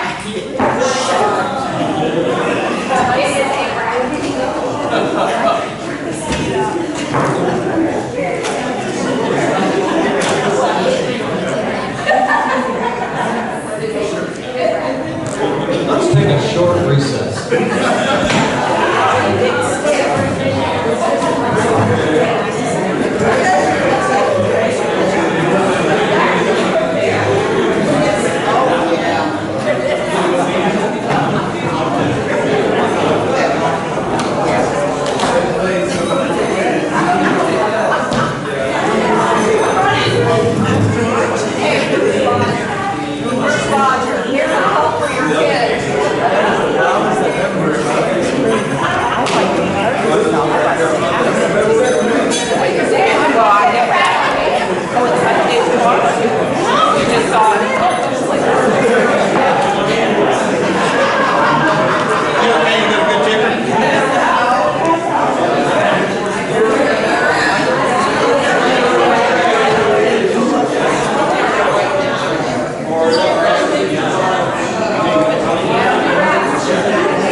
That hope is about all we have. So we're just going to go on regardless, like the post office. We're going to get this job done.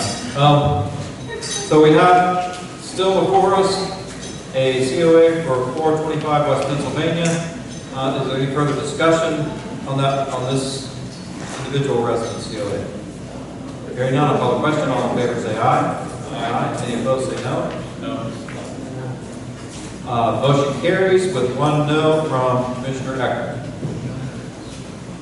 Item C, certificate of appropriateness for 833 North Summit. Make motion to approve. Second. I have a motion and a second to approve the COA as presented by the board, Historic Preservation Board. Any discussion?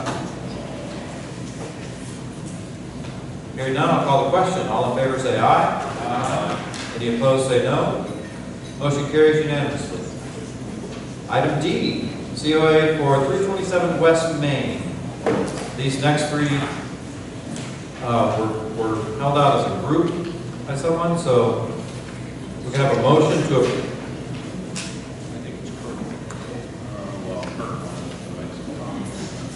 Did you want to comment about all three of them? I'm just going to make one comment about all three, because it all goes together. Okay.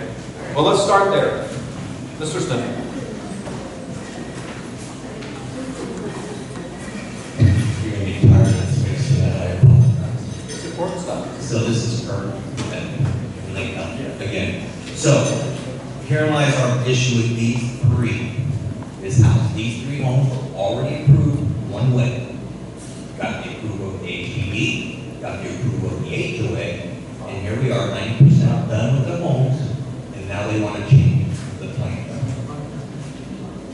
Here again, we have to have a working relationship. If it's already been approved one way, you can't go and change it midstream through the HOA. And that's where lies the problem. Once again, all of us should have freedom to change our minds and to change them. But it may cost you time and it may cost you money.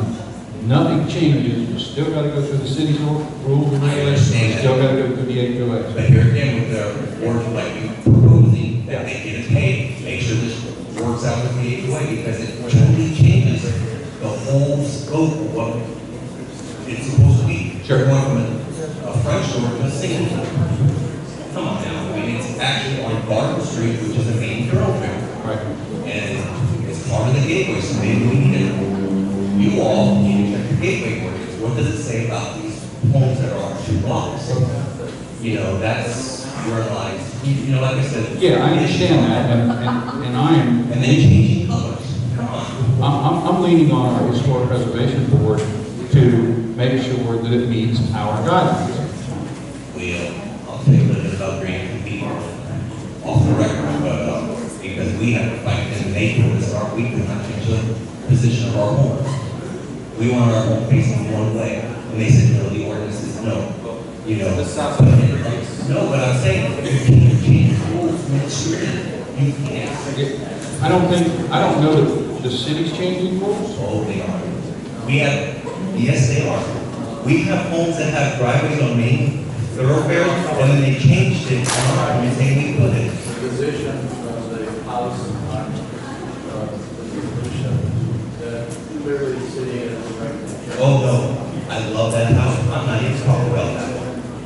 I'm all for that house. That's a beautiful home. Are we still talking about the first three? Yeah, those three there. It's just a matter of, here you are, they want to change it, 90% completed without our guidance, as far as what we allow, what we can't allow. Here we go, the city says yes, they put it in, and now we deny it, because they have to send it to us. When we deny it, but they've already done the work. Yeah, I understand the concern you're voicing. And again, I'll say that we are approving. I'm just putting this all on the record. No, I appreciate that. And I'm not trying to discount what you're saying at all. I'm just saying that all we're approving is our board approves the appropriateness within our regulations. And we are committed to sharing the need for the homeowner to go back to their association and make sure that they're getting the appropriate approvals there as well. And that's, yeah, making sure that happens. I mean, it's like Ms. Leary said, it's a battle she's been fighting for 5 years. Until I got on the board, I didn't realize how bad it was. It's bad because there is no relationship. I will say, from my experience over the years dealing with another association, it's a very common problem for homeowners associations in consistently applying their covenants and restrictions. That's because it's a private board, often, of private citizens, and it tends to get lost in the weeds many times. Things come and go as far as. You say you trust your board, your HPD board. I'm just going to give you an example on why I don't trust them. And because on our house, we signed our contract for stone on our front. Halfway through, they came out and said, no, you need to put brick. And we're like, no, you guys already approved the stone, but we were halfway through building that they wanted us to put brick on our columns. So we had to go fight with them. Again, I'll ask you, I understand your you trust them, but they changed the rules midstream. That's all I'm going to say. Thank you. Thank you, Mr. Simmons.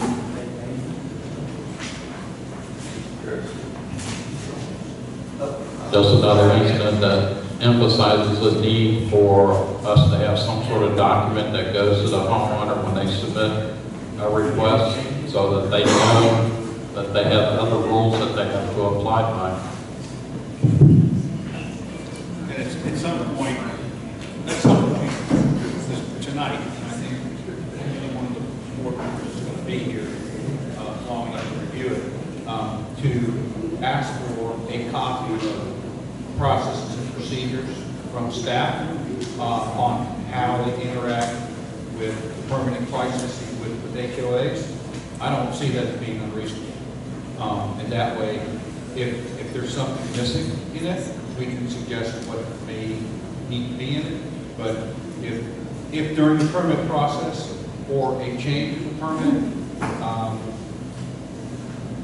someone comes to the city and we have to just handle the same document again, just to reinforce, because the theme that I'm hearing is the HOA does not feel like they're getting cooperation. That's what I hear, okay? And that's whether they are or not, I'm not judging, because I'm not in City Hall, I'm not going to micromanage. But what I can say is, it shouldn't take a whole lot to be able to just keep a document with the permit package, and or anytime when somebody needs to change something, or wants to change something, that's fine. That way we've done our due diligence, we've cooperated with the HOA, and we've stopped one step short of enforcing the HOA's rules, because I don't think the HOA is asking us to enforce their rules. If they are, then I can equally say, no, we're not doing this. That's not our responsibility. So we have before us items D, E, and F were being discussed, but I'll need a motion for approval. I don't know if that needs to include item G, or I'm not sure exactly which items are still under discussion. I would like to make a motion to approve D, E, F, G, and H for. So items D through H. Yes. H was full. Everything's good. HOA was full. Number of H. H has been pulled, so just D through G. So I amend the motion D through G. Okay, we have a motion to approve items D through G. Do I have a second? I'll second. A motion and a second to approve items D through G. Is there any discussion? Only if everybody realizes that they need to be, the homeowners need to be notified that they have other guidelines they need to follow also. I agree. These certificate of appropriateness lists, when they are presented back to the homeowners, need to have something attached to it. You better check with your HOA. Something like that. A little more professional, but very clear. Do we have any further discussions on items D through G?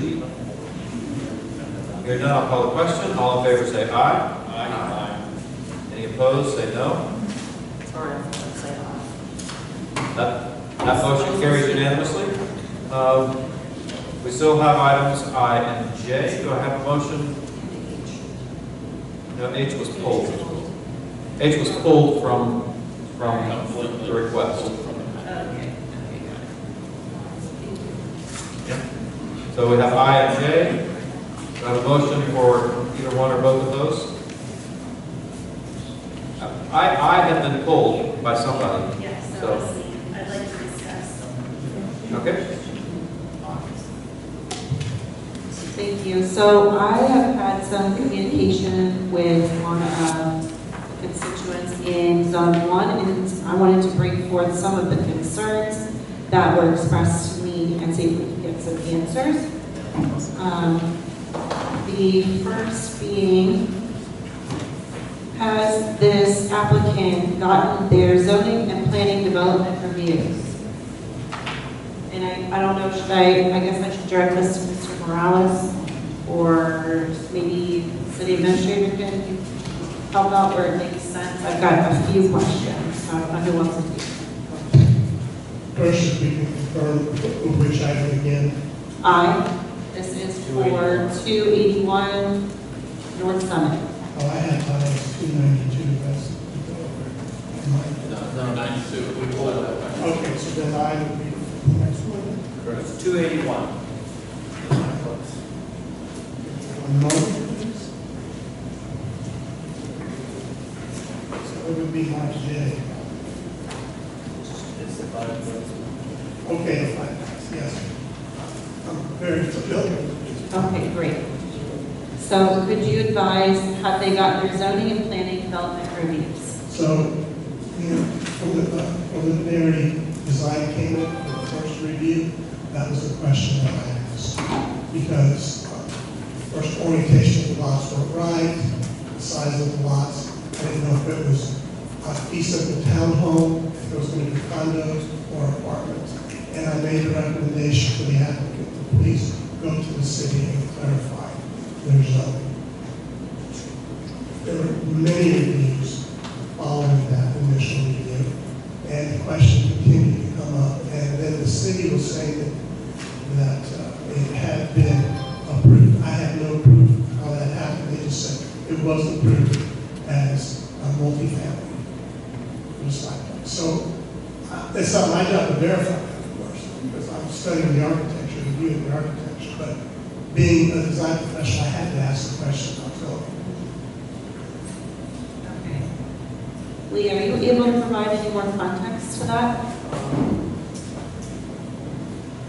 Yes, the provision in the code says you can have a fiveplex on that property if they're individually owned. The issue that we worked through was the builder will be buying each unit himself and renting them out. So it's a bit of subterfuge, but they are individually owned and can be sold individually if you would just intend to buy them all himself. He's going to buy them himself from himself? Well, he's the builder, so yeah. Okay. I think the intent of individually owned means it is separate piece of different owners. Yeah, so there's separate fee simple interest there. I wasn't aware of this discussion until just what I heard now, but as compared to an apartment where it's all under one ownership and it's not subdivided. This requires separate fee simple ownership so that it can be owned by 5 different people, but there's nothing prohibited being owned by one person. But the construction is different. I think when you have the separation walls get different, there's different, I believe there's different type of construction when you have separate fee simple ownership. Yeah, it all depends on the rating of the firewalls. Yeah. Is this on a commercial property, is it a residential property? It's a piece of property it can be either. It can be residential or commercial. Okay. Okay. Have landscape and irrigation plans been submitted? I think we just, nice meeting you. So I believe that they're that set. back all of the conditions that I commented on. I'm sorry, I'm having a little bit of trouble hearing you. All the markups and red lines and conditions that were on the initial agenda, the applicant came back, the design professional completed all of that. I have reviewed it, and they've met all conditions set by the HPD.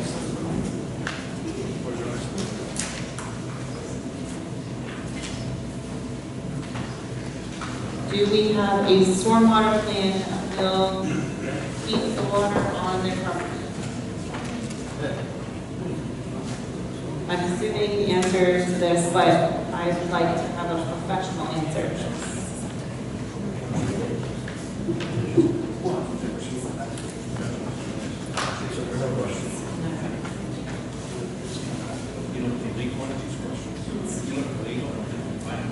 Yes, I mean, we know what the city requires swale to maintain a certain amount, but if you could just put into better words, where's the stormwater going on this property, and will all the water produced from this property be maintained on these properties? Yes. Excuse me, when can I say something? I do have your card, and I've got Ms. Cherry's card as well, and I will let you speak, don't worry. I want to answer some of the questions, that's why. I can respond to the question. Okay. So the city procedure is that once it is submitted, that's where the reviews are done. And the recommendation, then if there's something, if there's an omission of a document that's necessary, they will let the applicant know.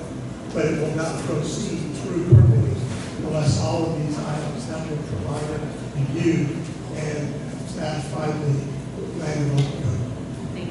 Actually, sir, I don't believe I do have a blue card from you. Have you filled one of these out? Chair. Oh, you're Mr. Cherry? Yeah. Oh, I'm sorry. Okay. Mr. Cherry, are you the property owner, or are you? Yes, the owner of the contract. Yeah, so I'll give you the floor. Let's talk about it. What you've heard so far. 14 Chair, 675 Pennsylvania Avenue. That's my property. And I've been listening, this is my first time down here tonight. But I've been listening to everything y'all say, and everything is by code. So the code is for the property. I'm within code for everything that you're asking about. The stormwater has not been submitted yet because they took me through all of the red tape with the historic district. When it's time to submit the stormwater papers for that, they have to pass it. You know, they have to agree to it. So we haven't got to that stage yet. We had to go through the HO, the board, or whatever it is. We went through. So now we're going to the next step. Your step is just to approve whatever they said that we took care of. The stormwater and all of the other things that you have. That's in the permit packet. It won't be approved unless I follow the code. So I'm following the code. So that's all I want to say. That makes perfect sense. All right. Do you have any additional? One more question, and I apologize I did not get a chance to look through this packet here. But could you advise what type of fencing is on here? It was a four-board farm fence, but then they, Bobby and they agreed to a 6-foot fence because the neighbor was complaining on the south side of the property because it's on the corner lot. So the neighbor on the south side was complaining, so we're going to put a 6-foot fence up. The building is 10 foot 2 inches away from the property line. We put the fence up at the property line. So, you know, that the water, whatever, over there. And the landscaping is in there, which you mentioned earlier. The swell, I think, is going to go on New York side with the sidewalks and stuff. Because there's a sidewalk in the front.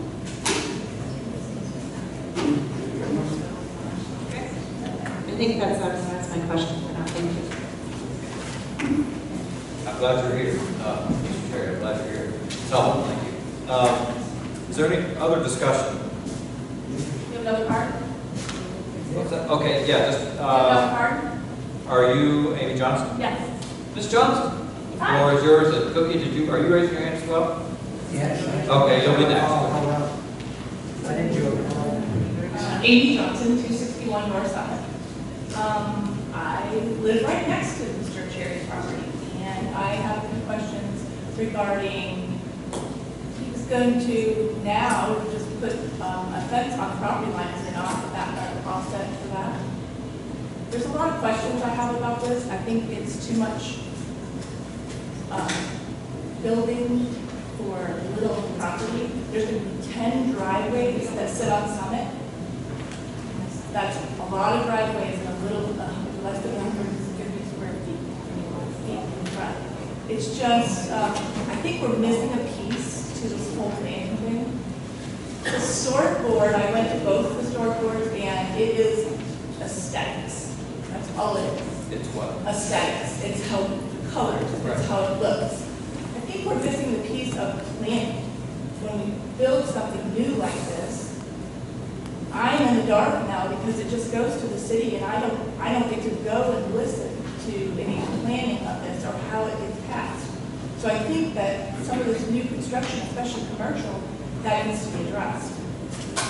I can't tell you how I hope. I mean, I'll be a good neighbor, but I hope it goes really good windows and really good insulation in this house, because they're going to live around crushing the demolition. Well, I think I understand and appreciate your concerns.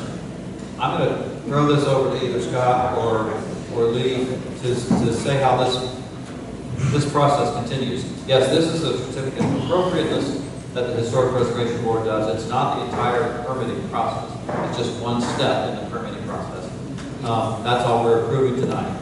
But if you could address those further steps.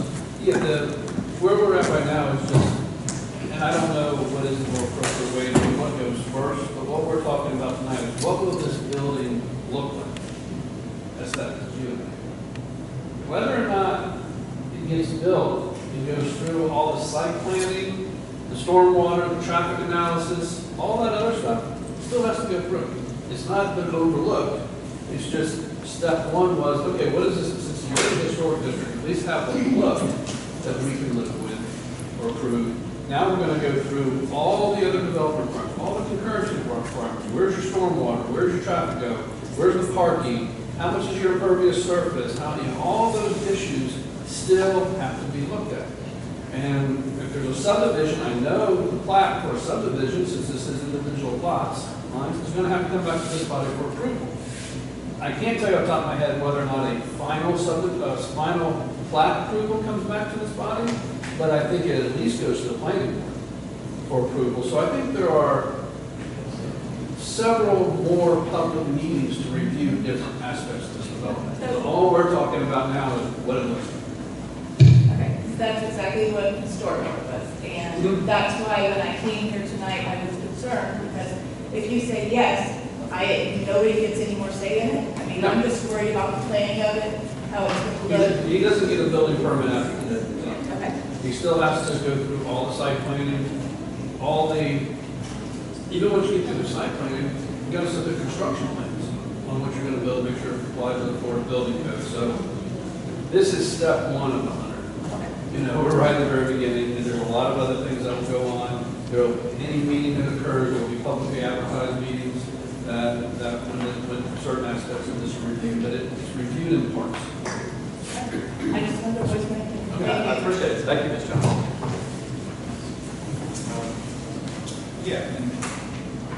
I would just say one other thing is that property owners have rights too. So if every step along the way, he continues to comply with the rules and regulations that are currently in place, then we can say no to him. That sets us up for a lawsuit. So, and I wouldn't do it to any of them. But there's rules and stuff in place. They need to comply. Mr. Cook?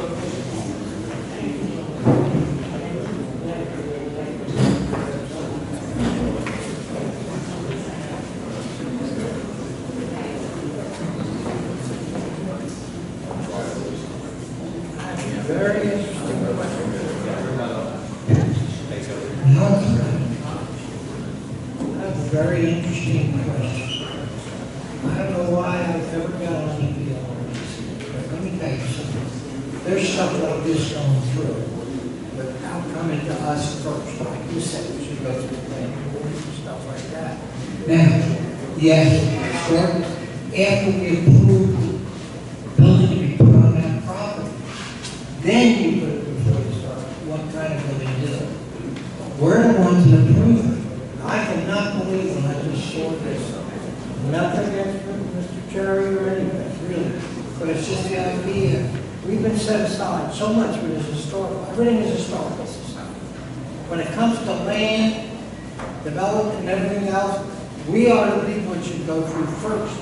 And if we don't approve it, then you don't have to worry about it. But this is very, very annoying to me, being on the board and not being, I didn't know anything about this until I looked at the things tonight. Exactly how would you approve something if you don't have a drawing to show you what you're going to do? Well, we should have the drawing, Rick. That's what we're trying to give you right now. Yeah, we're not approving anything except the. No, I didn't say We're that. not taking your authority away from you. We're just, I don't understand how you can approve something if you don't have a picture of what they want to do. No, but we can decide whether it can be put in there or not in that property. I get that. There's no rezoning request or anything like that. Typically, if we had a rezoning request, a comprehensive plan request, that does occur first. But when somebody comes in and they propose something that is consistent with our existing comp plan and zoning, that doesn't need to go through you then, because the change in use doesn't need to go before you, because what they're proposing is allowed. So now we just go straight to construction, part of the development part. So this one started with, look, you're in the historic preservation zone, so we need to address your historical architectural design. And then we're going to go through back to y'all for all the development plan reviews that y'all do. It just hasn't gotten there yet. It's coming to you. It's just not there yet. But typically, the reason you see things up front is because there's a rezoning request or a comprehensive plan change. But that wasn't requested. We didn't need to do that first. So what normally goes to you first wasn't necessary with this project. Because I just feel anything that's done will make it different approved, everything else should be brought to us before it's, I understand where you're going. Yeah, it depends on what the approval is. I can't say that if somebody comes in and wants to build a single-family home on a single-family lot that's existing, and they comply with everything, and they don't need a variance, it may not go before you. Because it complies with Well, now I'm not worried about a single-family house, but something like this. I think if it's a site plan, yeah, it may. We got, like Jerry said himself, we got storm doors, we got everything else, it's got to be approved first. And he is obviously aware that he has additional steps in this process. Thank you. Thank you, Mr. Cook. Well, is there any further discussion? I do not have any additional blue cards on this particular item for 281 North Summit. I'm sorry. Yep. One of the first ones.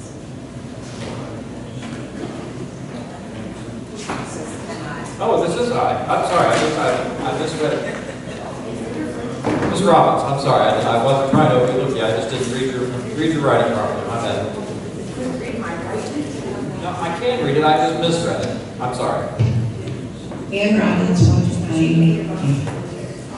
I understand this is the architectural standard review of this item. One of my questions was, when is it going before the PLDRC? When we see this, it looks like, okay, everything's in order and we're going to approve it tonight. This puts a big scare in people's, I could see Ms. Johnson living next door. My thing is, when they give you this whole thing, and it says there's 12 or 10 parking spots. I believe Summit is still on the Gateway corridor. how are you gonna back cars up on Summit Avenue right near the intersection of New York Avenue? I mean, it's just not a good situation. I mean, where are you gonna put the second things? And then I know that's all gonna come up later on. But when you're in this and you see this, it's like nobody says there's going to be any further reviews until tonight. So it's like, yeah, I know one thing leads to another, to another, to another. But for us, even me, I've been around for as long as most of y'all, or more in some cases. Sometimes we don't know what's going on at City Hall, if there's deals or what. And this kind of thing, it's, let's say it's a first for Lake Helen. There's not any other fiveplexes in Lake Helen. And if anything, this is short through the industry, because it's like, we just, you know, we don't know. We don't know. And things get passed without everybody having all the facts. So I know now it's going to have to go to the PLDRC. And that's good. But I just wanted to put my 2 cents in, especially about those driveway buds. And I know it's our city street there, it's not the county. So I'll be back when it comes to the PLDRC. Thank you. Thank you. And you're right, this is such an outlier as far as how this fits into our community. It's going to raise a lot of questions, because it really is quite unique. The only other one we got is the Orange Tree Apartments. It's a much smaller side street. Yeah, it's a smaller side street. And they got the driveway and everything on the side street. But it's a I know. circular driveway. And I know that they're going to have to put up with, when we line up our parades in front of their house, they're going to have to put up with waiting until we get the parade out of the way and stuff.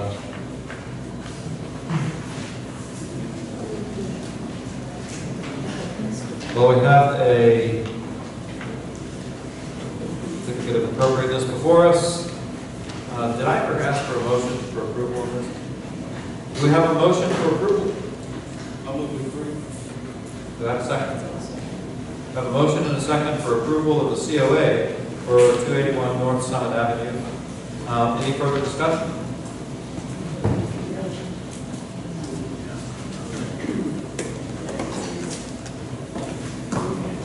Is that on this property? No. Okay. Hearing no further discussion, I'll call the question. All in favor say aye. Aye. Any opposed, say no. Motion carries. Our last one is 578 North Summit. Make a motion to approve. A motion to approve 578 North Summit COA. Do I have a second? A motion and a second. Is there any discussion? Hearing none, I'll call the question. All in favor say aye. Aye. Any opposed say no. Motion carries. That concludes our that concludes our quasi-judicial hearing for these certificate of appropriatenesses. Move on to public forum. I have one yellow card at this point from Kurt Stinson. Wait, I'm sorry. That's going to be a 13. Mr. Stinson.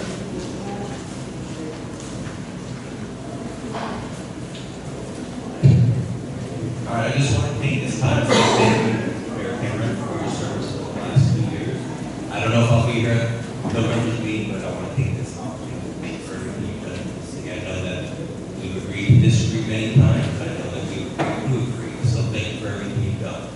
Mr. Basso, thank you for everything you've done for this city. I haven't been here long enough to be a commissioner, but thank you for everything that you've done for this city. Here again, we agreed to disagree a few times, and we agreed to agree. But you opened my eyes to understanding how this process works, and I really want to thank both of you all for that. I do appreciate the fact that you see our partial to our HOA goes and they want to work with us and changing maybe the way that the procedures are done, and so you can't go against your guidelines. I get it, but we have guidelines as well. But once again, thank you for everything you guys have done over the years to pursue this small town of ours. And Heather, glad to have you back. Thank you, Mr. Zip. That's very, very nice. Great. Any further discussion from the public forum? I have no more yellow cards. I'll open the floor if anybody would like to be recognized. Hearing none, we'll move on to commission reports by zone.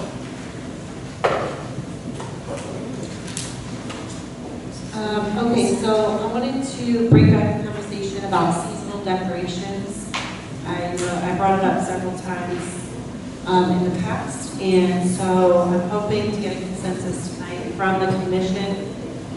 The Butler Express and Allen Jr. has graciously offered to use December 7th, if that's a date that works for everyone, as the proposed Lake Helen night. It is open to all, but it will benefit the city in the way that the profits made that night will be donated to the city for seasonal decorations. And my suggestion is that we match the Butler's Express donations, but I would think that the commission would feel more comfortable if there was a cap.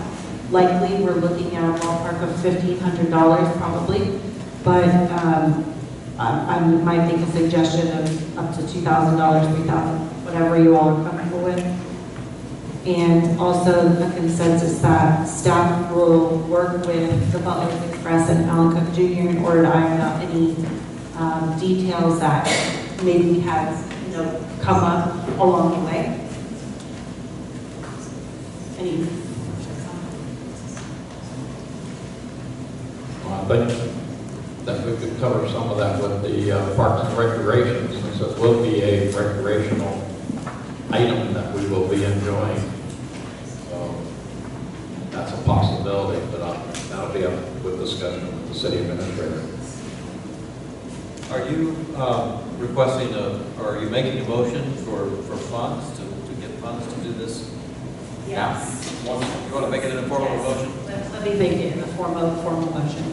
I make a motion that the city match the Butler's Express donation at a cap of $3,000 annually for seasonal decorations. I'll second. I have a motion and a second to match the Butler Express donation up to a cap of $3,000 for seasonal decorations. Do I have any further discussion? I'm assuming that as long as Butler Express is donating, we'll match. Is that what you're saying?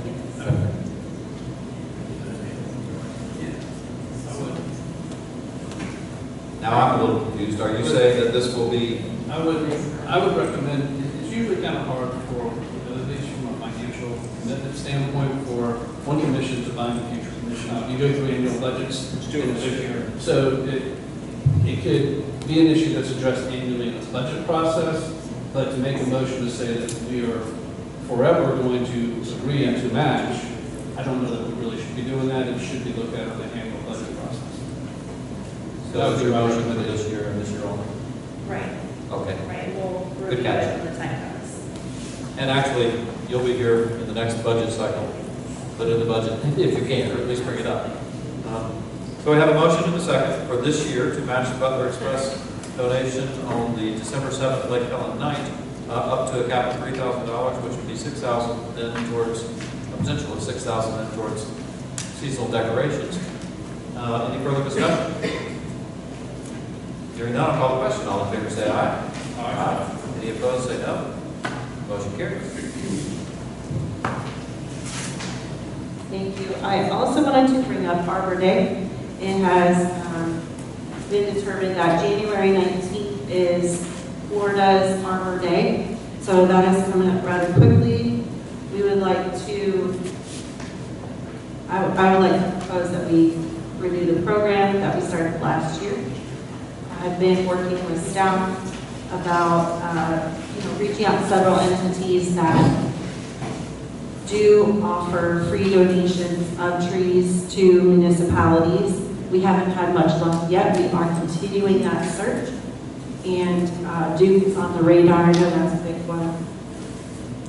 We will be fundraising more funds this year because the trees that were preferred and the feedback that we received are a bit more expensive than the ones we purchased last year. So our goal this year will be $5,000 as opposed to the $3,000 last year. And of course, this is a goal of this is to be free to the taxpayers.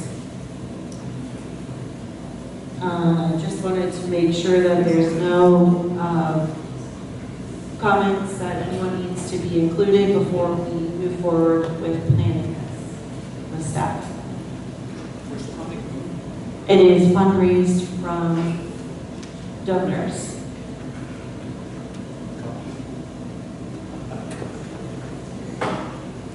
Okay.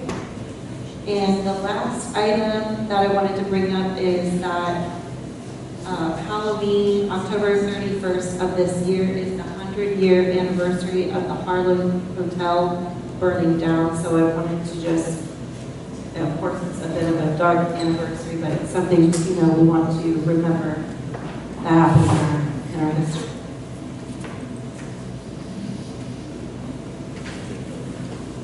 Well, you're going to luck out because I left all my paperwork sitting on a dining room table that I was going to bring in. Even though 75% of it helps deal with an item that the administrator is going to bring up. And 13B, I believe it is. But just to remind everybody that the American Legion Hammock is having its annual harvest dinner coming up next Saturday. We do have a live band. We're going to have a pasta dinner like we always do. And we have cakes that are being made by local people and by businesses to be auctioned off. And other items, baskets and stuff, which includes tools, oil changes, and a one-person inflatable kayak that was donated by Tractor Supply. It includes the pump and the paddles and everything you need to get the kayak in the water.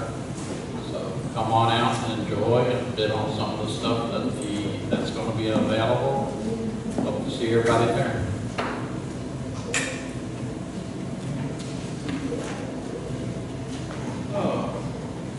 Well, Italy was low. Anybody wants to know more, I'll give you a heads up on that. But there will be some traffic at my place at the end of the month. It's my 50th high school reunion, and we're going to be doing a Saturday event there.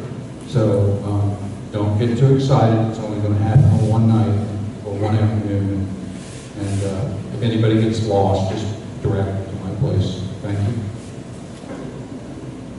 And Charlie is coming. What you just asked.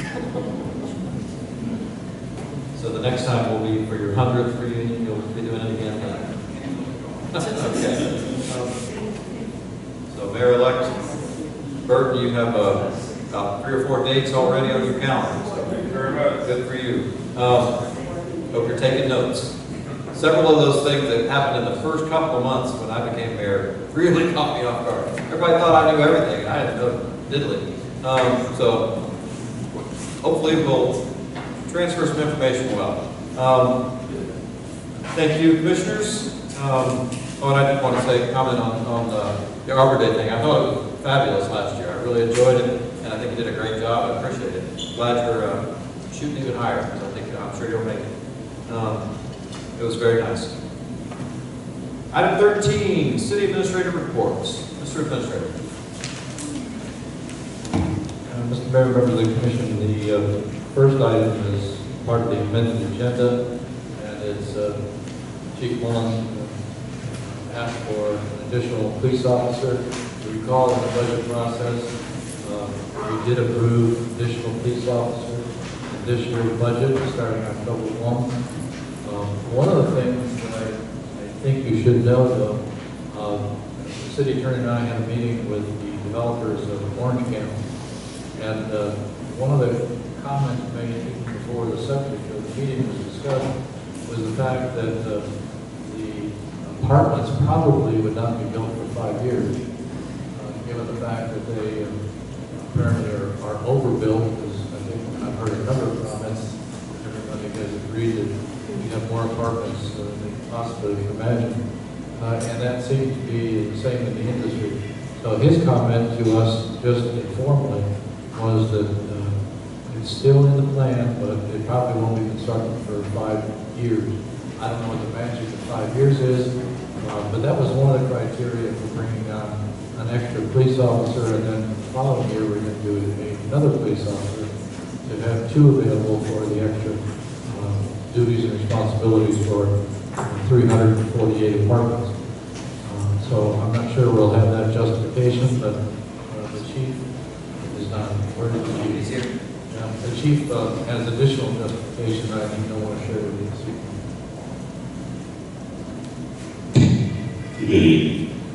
Reason for bringing on another officer. 1998, when I started, we had 7 police officers in the city of Lake County. We went to 6 police officers in 2010 when we had to do with the population has not decreased, traffic has increased. There's no reason why, in my opinion, we do not need a 7th officer for 25 years. When we had a 7th officer 25 years ago today. The other reason for bringing on another officer is we currently have a swing shift officer who covers 2 to 2, but he can only work 50% of the time. The reason we have a swing shift is that's when the call lane is the highest, from 2 in the afternoon to 2 o'clock. 2 in the afternoon to 2 in the morning. By bringing on another officer, I will now have 2 swing shifters, so we will have 2 officers on duty at all times during those meetings. Furthermore, the officer selected sitting here, Mark Sykes, been with us since 2012 as a reserve. He has been paid, he's put in thousands of hours of time. He left briefly for 3 years for personal reasons. Came back on February of this year as a reserve. Expressed an interest in full-time should we have an opening, and we have an opening in that last night. I'm very confident he will perform.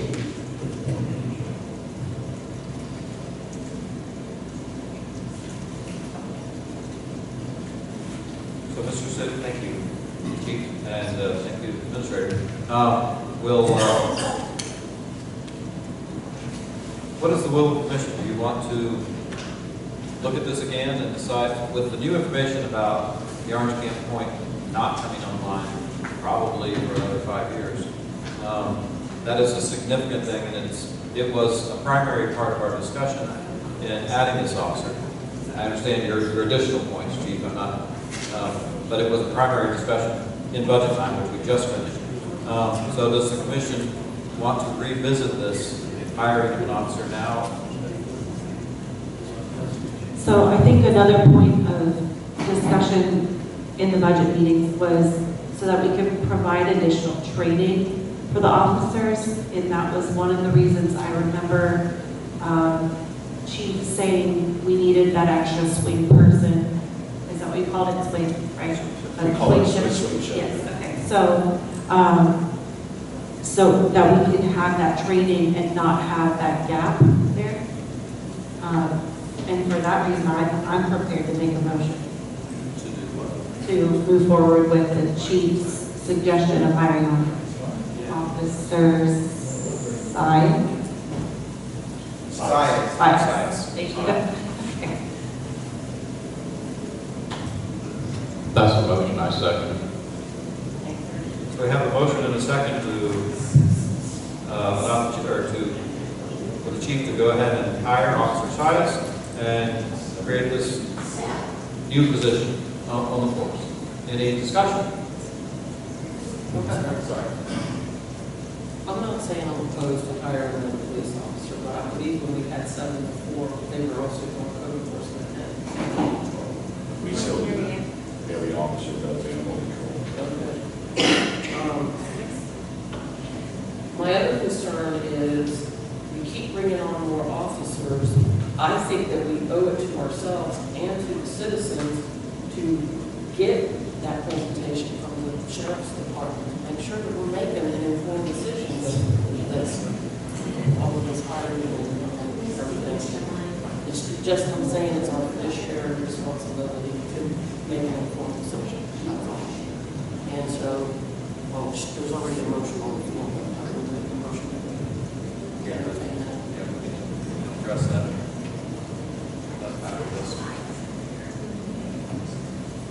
Well, whether they build the apartment or not, we still need the officer. 25 years ago, we had 7 officers and one of them was let go. There's been no new construction, there's been no increase in traffic, there's been no increase in population in 25 years in Lake County. I doubt that. We do need the officer, even if it's just to fill in the shift that the chief was talking about. Your sarcasm was touching, Roger. But I concur. And I've always been concerned with only having one officer on it, and never seemed to be a good idea. I'm glad we managed to get by all these years without an incident, but it makes me feel comfortable. And I think the officers are more comfortable knowing they've got another guy having their back. So it's one of those places where I think it's money well spent. Everybody's had an opportunity to weigh in. Is there any additional discussion? All in favor say aye. Aye. Any opposed say no. Oh, yes.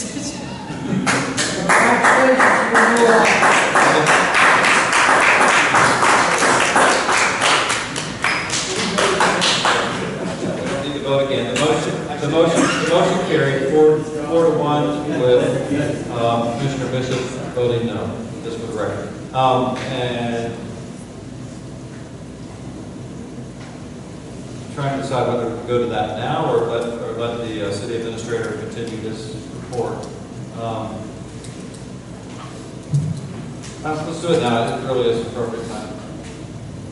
I make a motion that we entertain the sheriff's department to just at least give us a presentation as so it can be cost comparison.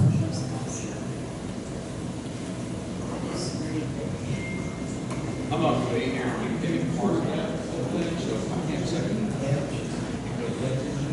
But having information doesn't hurt it. I like having officers that know us and are here part of us. But Can I say something about that? When we talk about going to the sheriff's office, what you're telling the guys is that every year we're going to think about replacing. And it's not a good feeling for those guys to have. And that's ultimately what it was.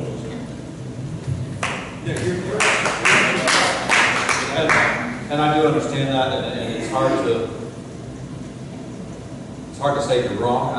So don't take this the wrong way. I'm not saying you're wrong. I'm just saying what I think I'm hearing, and I should allow you to speak for yourself. You have, but Commissioner Bishop just feels like it's a fiduciary responsibility for us to know what we're comparing against. We haven't really done that before. It was an idea of hers to make that comparison.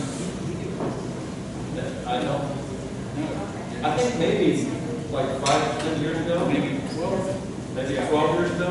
We did one of the things.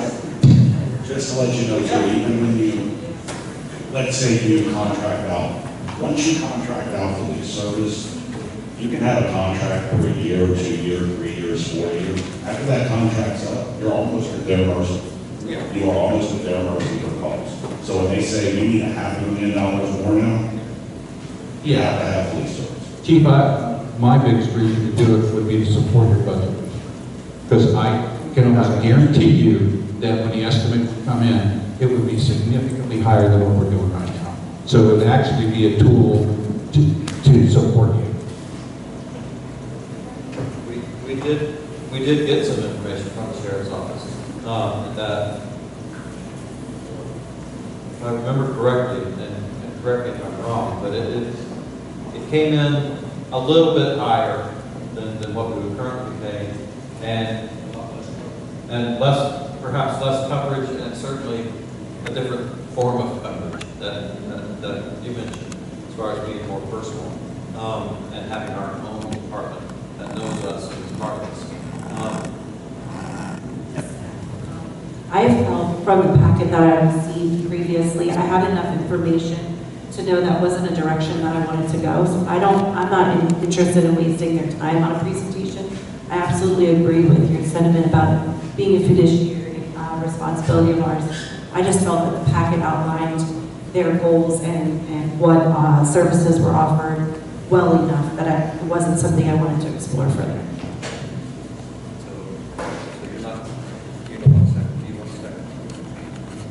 So at this point, the motion dies for lack of a second.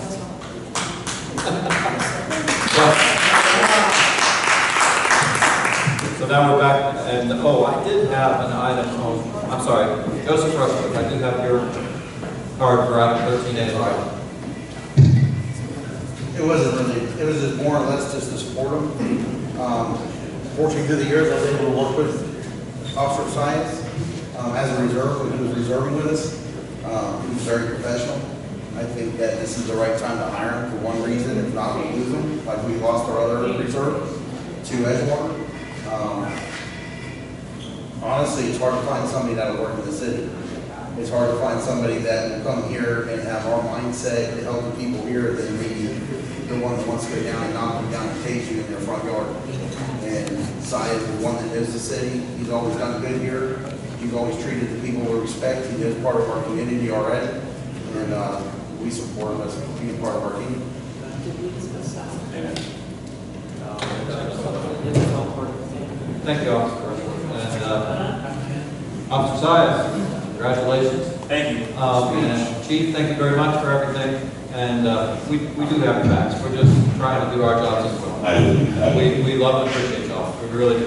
And before I sit down, just want to make one announcement. Turkey shoot is going to be written in the this year, Friday and Saturday. That was another one. They sneaked up on me, Mayor-elect.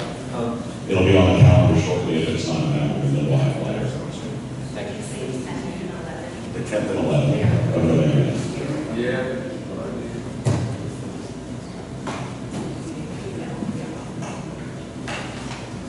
Okay. Back to you, Mr. City Administrator, for item 13B. Yes, 13B, we talked about it already, but Butler Express is going to be a special event application. Thanks to the wind knocking out the siren, which was never used, we now have a good place to put the lights, and that solves the issue that we had last year of having two locations for the portable light tower or only one tower. So with that, they have asked for no additional support from the city.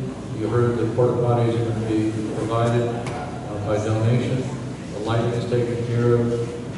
They have not asked for any support from Public Works. So this is kind of a no-brainer and a continuing tradition. But there won't be any charge for using the equestrian. They are not volunteering any charge for the use of the equestrian center. There is no fee established for that. It is based on individual prerogatives of the commission. You know, we have the Strawberry Fest coming up. We're charging $2,500 a day for that particular activity for 2 days. In this particular case, there has never been a charge. There was a voluntary donation of $500, but that ceased a number of years ago. And I don't, long before I got here, so I don't know the history of it. But we've not had any contributions. But then again, at least this year, we're not going to have any expenses either. We will have a contribution to our seasonal decor for Sorry. decorations. We're going to have, oh, well, that's, yes. Yeah, we got that contribution, and he also does the awards and everything for the lights. And He does. so that's all included in what he puts out. But that's his package, yeah. And I wanted to bring up the fact that we need to amend the application to include the December Lake Helen night date. That's not currently listed on the application as we just added it tonight. And I also noticed, just a housekeeping, it has Jason Yarborough listed as city administrator. If we could clean that up and put the edit. Maybe we just ought to hold that for a couple months. Or just open it up on Placeholder. Right. Yeah, I'll be unknown. Anyway, okay. Before you move on, that was one thing that I did want to express my opinion on as well. This is a private company. I love Butler Express. Please don't anybody get me wrong. And Al's not here, but I'd rather say this to his face, but I'm not saying it behind his back. This is a private company using these facilities for a significant period of time. I don't think it would be inappropriate for some level of charge for this. It hasn't been done. To do it right now at the 11th hour, I think might be would probably be inappropriate. But I think going into next year's commission, well, I'll leave Still it have to our returning commissioners to remember next year to maybe look at this. Anyway, that's all I wanted to add. Back to you, Mr. Administrator. Sorry. Thank you. Did we vote on approving that? Oh, do you need a vote to approve this? Yes. I'll entertain a motion. It's subject to your approval. I make a motion we accept the event application with updates from the Butler Express. Have a motion and a second. Is there any further discussion? Hearing none, I'll call the question. All in favor say aye. Aye. Any opposed say no. Motion carries. The next item is one that I was going to defer to Roger, but apparently it's on his dining room table. So, the Wreaths Across America program, we are working on it. We've already exceeded the original goal. We have 114 that are sponsored. The new goal is now 144. It's going to be on December 16th. That is the day. It's the same day as the parade. Will be at noon. Parade is at 4 o'clock in the afternoon. So hopefully they have good attendance for that. Do you want to add anything, Robert? Yeah, the reason why the goals have changed is actually the goals have always been 144 because we do 2 cemeteries. Okay, there's 104 veterans, not counting the newer ones that were interned in the Lake County Cassadaga Cemetery, and there's 40, not counting any new interns. We have to get with Keith Smith about to find out any new ones. And so that's where the 144 came in. And then a couple of years ago, they added in the Corvette Summit Cemetery, which is inside the city, but it's county property. So we had to go through the county to get sponsorship for that one. But yeah, that's why it's 144 plus 4 for Suber, or for Corvette Settlement, which makes 148. So we need the additional 34 wreaths that we're still going to be going for starting in November. So we'll have all the information at City Hall. There's an online setup that through the Legion's access number, we get an extra wreath for every 2 that are donated. So that helps us out a lot. And then we're going to start immediately after this year's, after Christmas, they have a special sale, 1-for-1 sale. So we come up with anything we get above what's needed for the 34 to complete this year's, we'll save for after Christmas to get during that 1-for-1 sale. So we get a whole bunch of them for next year. But the reason why we have a leftover, though, there was a communication error last year, and the wreaths didn't get delivered to Lake Helen, so they saved them over to this year. So that helped us out in that aspect. How much is it to donate a wreath? I think they went up a couple of dollars. They were $15 a piece. I think they're $17 a piece now.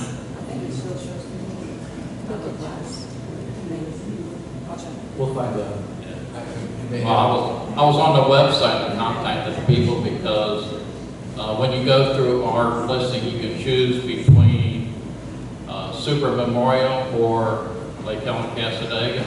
One of them says December 18th, and the other says December 16th. And so I sent in a message to them that, hey, you know, we need to change our dates and update it. I have one more item, Mayor. Actually, I have a couple, but the Volusia League of Cities has asked the city of Lake Helen to host their annual, not their monthly meeting. And I don't know, there's going to be an expense involved, and it's a 2-page list of criteria for us to work with. So before we did, I wanted to make sure the commission is willing to accept the invitation. It will be for, I think, January 25th is the date for the event. They will pay $40 for a plate for the dinner. So it'll be up to us to find a caterer that will provide dinner for $40 or less. And you need to obviously have a place to have it, et cetera, et cetera. So What would Granville do? we've already tried to contact them today. Thinking they might be. He expressed an interest in doing it to me at one time. I'm not going to obligate him at this point, but he was very interested in being able to do it.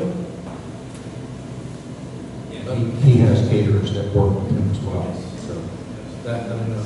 So I'll take that as a yes, you're willing to be the host? I'm just waving at a citizen, I wasn't waving at you. Well, all right, I'll take that as a yes, that the commission accepts that invitation. Well, before we fully accept, I'm going to throw this over to Mayor-elect Burton. Do you,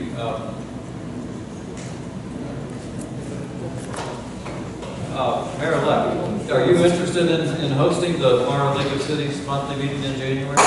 It is probably the highlight of the city to have the honor to have. It's actually it's a meeting, but it's more of an eating. Yeah. And they come here and all the other cities get to highlight their own city. So I think we can do it. I think we can do it. I think it would be something that would be beneficial to the city. Okay. I think our main concern would be securing Granville Farms before we just tell them yes, we need it. But That'd be a benefit plus. sounds like we're in agreement to throw that back in the court with approval, tentative approval that as long as everything works out, we'll do it. And the last thing, Kelly has, oops, there's Kelly. You want to say it? Sure. Since you did the research? Amy and Betty, I'm sure you guys can help me with the date. This October is 135 years of Lake Helen, isn't that correct? Yes. So happy birthday, Lake Helen. Was it the 27th or the 28th? 23rd. Is it 23rd? Okay, I was off by 5 days. Close. So coming up right now, we are 135 years old. Unfortunately, we didn't have any events set up for that. Maybe the next 5 years we can do 140. So maybe a little happy birthday, Lake Helen. Thank you. That's all I have. Thank you very much. I don't have anything in particular to add. It has been a pleasure. I'll make more speeches next time. One item line left off, and I'll get with Lee and Roxanne about is November 10th. We have Veterans Day ceremony because November 11th is a Saturday. So November 10th is Veterans Day? Well, that's when we do our celebration. Okay. Or our recognition from the city. This will be one of your first opportunities, Mayor Burton, to have two things at the same time. So that happens a lot too. It's in the morning in the shoot. It's probably will work, yeah. Is there anything additional from the public you'd like to announce? Every year for the last years, my house has done the hot dog. I'm known as the hot dog house on Halloween, so bring your kids, bring your grandkids, drive by, they get a hot dog and candy. So it's actually sponsored by my church, so they provide everything. So, you know, we're afraid of not doing it because I don't want to wake up with cake on my house, full of paper. It's actually becoming a tradition, so. Cool. Mr. President? Yeah, I just want to say that if Granville Farms doesn't come through and you need a backup plan, Ivy Lawn has ample seating for up to 350 people in their main dining room. Thank you, I appreciate that. We have facilities to host it. Thank you very much. I just wanted to make a note.